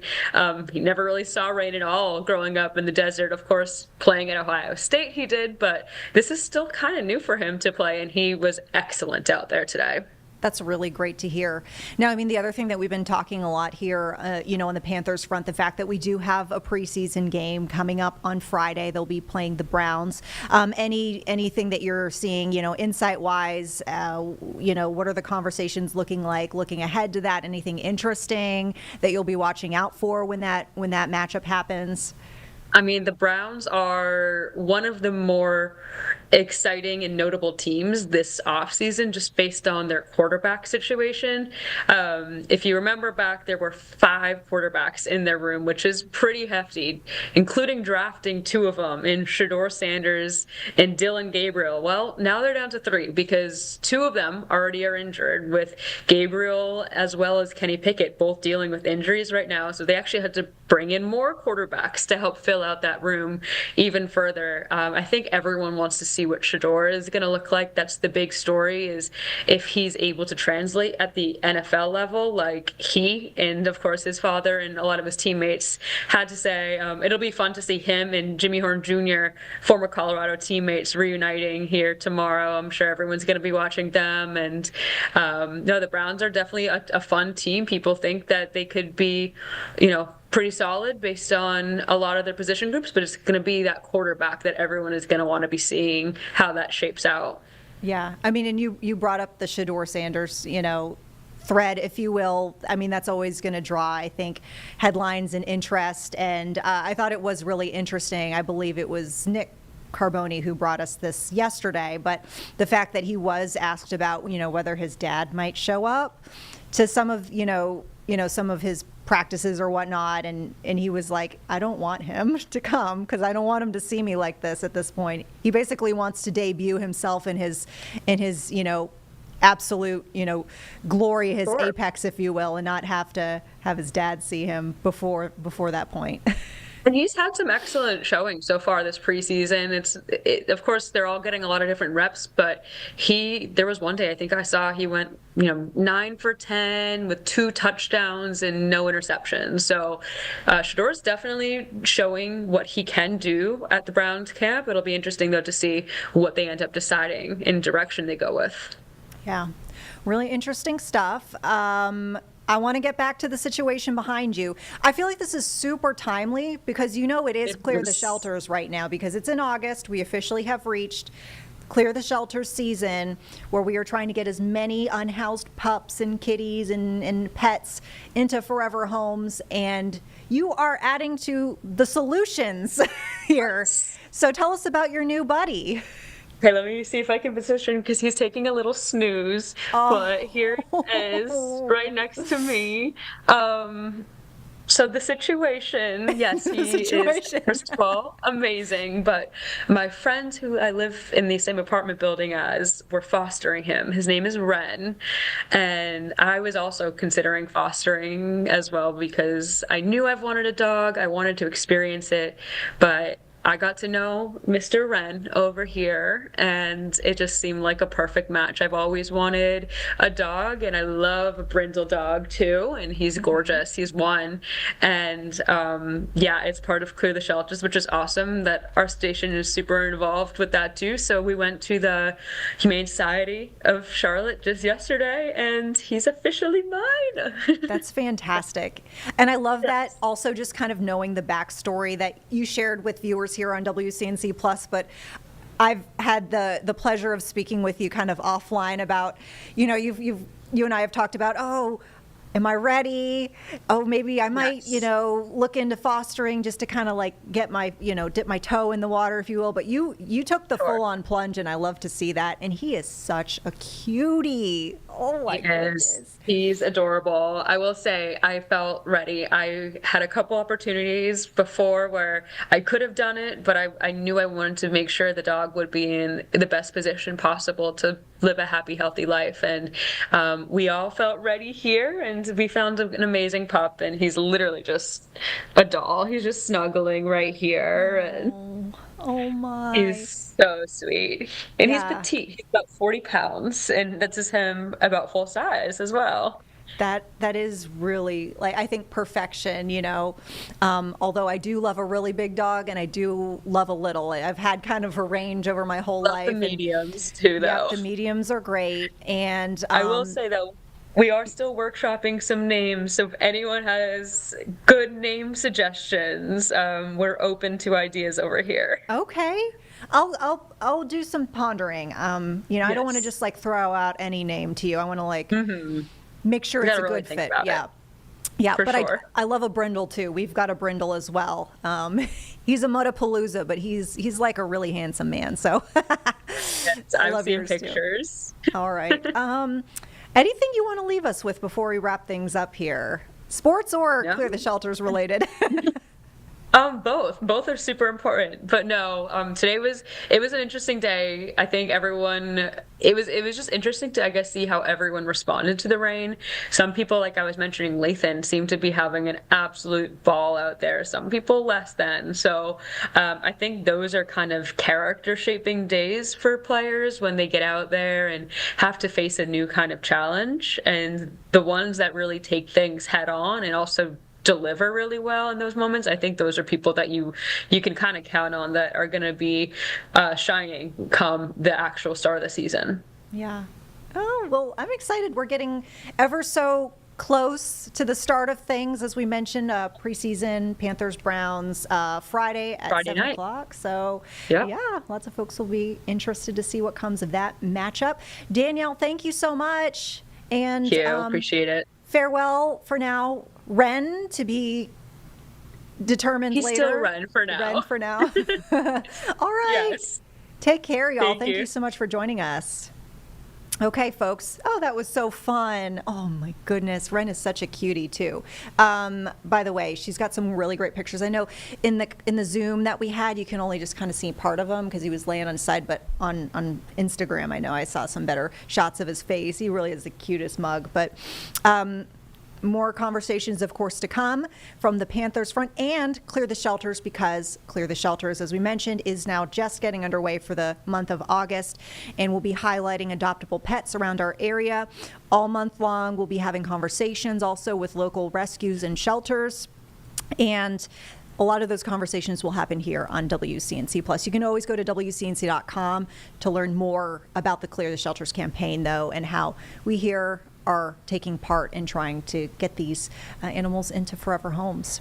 Okay, so folks, right now we have a live feed for us coming from Tennessee. So this is regarding the suspect who was just taken into custody in Jackson, Tennessee, following a multi-day manhunt. And this person wanted, in relation to what authorities are calling targeted deaths, targeted killings of 4 people. Let's listen in right now in progress with this briefing. Yes. I'm going to work with General Jody Pickens, because we do have a case this time that's a little bit different, because we're going across a couple of different judicial districts. And because of that, he and I will be working closely together, but we will work together just as law enforcement did, with one common goal, and that's going to be to make sure that we seek justice. And with that, I'm going to turn this over to General Jody Pickens. Good afternoon. My name is Jody Pickens, and I'm the elected district attorney for the 26th Judicial District, which is comprised of Chester, Henderson, and Madison counties. Like the others who have gone before me, I would like to begin by saying that my condolences go out to the families of these victims who lost their lives. And so we will continue to work to achieve justice for them. The other thing I would say that I want to say that we are very happy that we can at this point bring a degree of peace back to this community, which has been on edge since this incident and since they have learned that this person was back in our community. I too am a Madison County resident, and I just wanted to say that when it comes to law enforcement, we are blessed in this area. We don't have good law enforcement, we have great law enforcement. And as what has been said before, people put their differences aside and work toward a common goal. And that is why we are all standing here in front of you today, because working together, they were able to bring some security to this region. Like General Goodman said, arrest often is just the beginning of a prosecution. There will be the investigation will continue.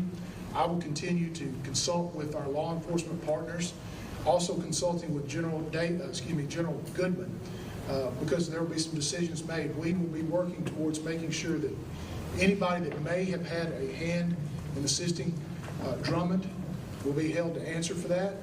Those investigations will continue, and we just encourage the public, which has been so important and so engaged in this situation, to continue to provide that information that you may think doesn't matter, but which may in the end provide the break that law enforcement needs.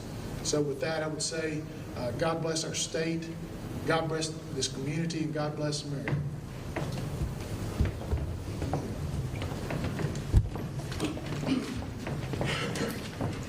Good afternoon. My name is Brian Avery. I'm the sheriff of Lake County. For those of you that don't know, Lake County is a county of about 7,000 people. It's kind of one of those counties where if one person hurt, we all hurt. This happened right in our back door, and put a lot of people on ease. And we all band together. Once this happened, we all band together. We all want to see this thing through. We all want to see it to the end. But today I want to say, share with our community, the Lake County community, the Madison County community, that Austin Drummond is in custody. This arrest is a significant step toward the ongoing investigation, and we are grateful of the outcome. I want to thank the local, state, and federal agencies that made this happen. Without them, Drummonds would still be free today. The community stepped up with the phone calls, the text messages, the emails. If it wasn't for them, we would still be searching, we would still be looking. To the families of the victims, please know that our thoughts and prayers remain with you. While this arrest brings some measure of relief, we realize that the road to healing is going to be a long one.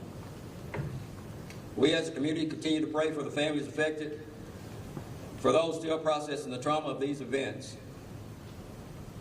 Justice will continue to be pursued, and we will remain committed to doing everything we can to support those impacted. Thank you.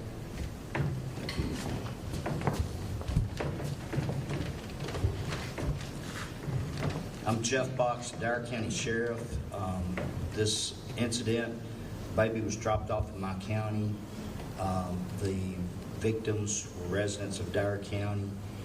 And I want to start today by recognizing those victims. I left the funeral home just before I got here today of one of the victims, and I spoke with both his mom and dad, and they wanted me to sincerely thank with great, great gratitude each responding agency, each one of you up here, each officer that responded to this tragic incident that put an evil sense in the air throughout Lake County, Dare County, Madison County, and all across the state of Tennessee. So today I want to begin thanking you from the family by calling those names that were tragically taken. Courtney Rose, Adriana Williams, Braden Williams, James Matthew Wilson. Their names deserve to be spoken. Their lives deserve to be remembered, and their families deserve justice. Our hearts go out to each of these families. We cannot begin to imagine the depth of your pain, the weight of your grief, or the heartbreak of what you are now facing. Please know that this community stands with you. We're lifting you up, and we will walk with you in the days and weeks to come. Thanks to the incredible collaboration that you see here on the stage and the determination of all law enforcement officers and partners, Austin Drummond has now been apprehended and charged with these victims' murders. We are thankful for a safe resolution to this manhunt, but we also recognize that these families, that the difficult journey is just beginning for them. I want to take a moment to thank those who helped make this possible. Sheriff Brian Avery from Lake County, Sheriff Troy Kleiss of Crockett County, and Sheriff Julian Weiser. The Jackson Police Department, whose partnership and response was unwavering. Our state partners, the TBI, Bureau of Investigation, who kept us informed every step of the way, and the Tennessee Highway Patrol. Our federal partners, the FBI and the U.S. Marshals. Every deputy, every officer, every dispatcher, and investigator who contributed to this effort, we thank you. As well as the public information officers, Kim Wheeler of the TBI, and Stephen Sutton, who led an important work of keeping the community and the public informed while we had boots on the ground working this case, assisting in working this case. Thank you to the community. We can't say enough about how your support, cooperation has been the best. Not only to keep yourselves safe, but to help in his capture today. Let me be clear that the manhunt is over. The justice process is just beginning, just like General Goodman stated. We remain fully committed to continuing this investigation, including the vehicle that was found in Dyer County, the infant that was abandoned in Dyer County, every tip, every detail that we receive, every lead that will be followed through completely and thoroughly. Everyone has been very concerned about the well-being of the baby, and we're glad to report the baby is healthy and doing well. As we leave here today, let us join with the victim's friends and other family members as they lift up the victim's family in prayer for strength and support that they're going to need in the days ahead. So thank you. Sheriff Julian Weiser of Madison County. I just want to say thank you to the community for the support, the prayers, being vigilant. I got to witness some hard work this week. It was 5-6 days of high intensity, local, state, federal law enforcement officers across this county. You know, every door that we opened, every structure we checked, we didn't know if Drummond's was going to be behind there.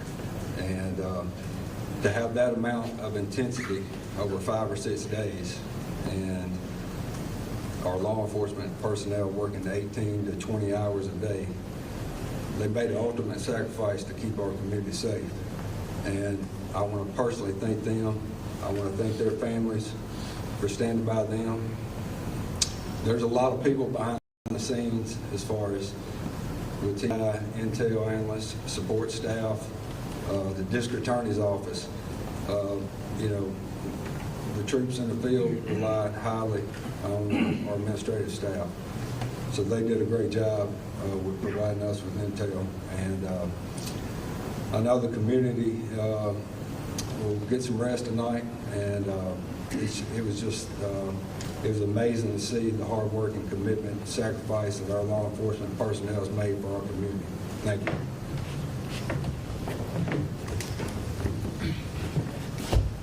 All right, that'll conclude the remarks.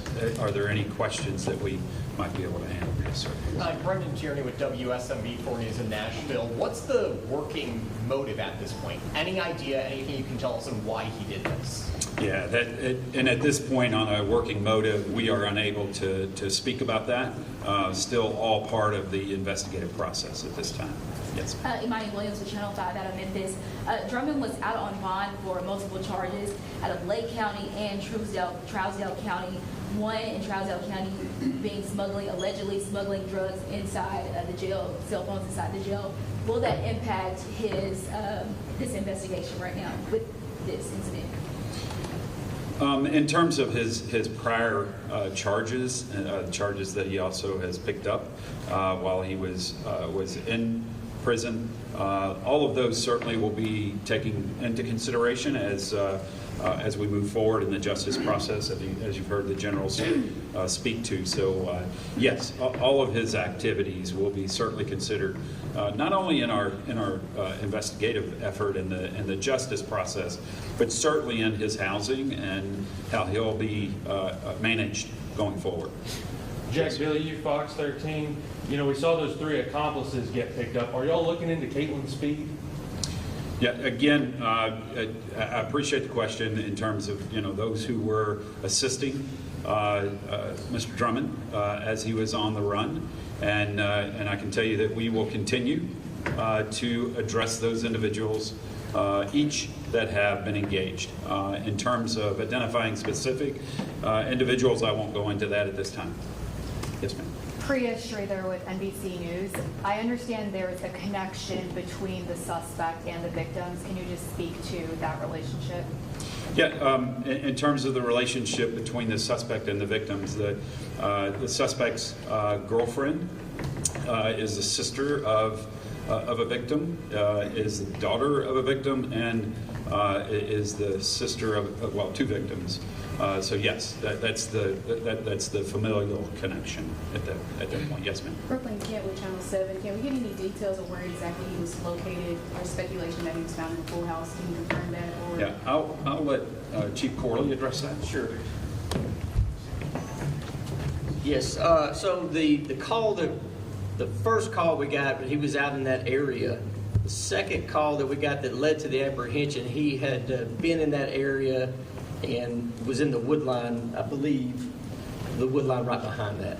So, but as far as the location where he was standing or staying overnight or during the day, yes, it was an abandoned or a vacant, I should say, a vacant building. Does he have any ties to the people that own it? I don't believe so. I can't tell you that. Was he armed when you found him? No. How long do you think he'd been in that pool house? I mean, was this the Couldn't tell whole? you. I don't know. Not right now.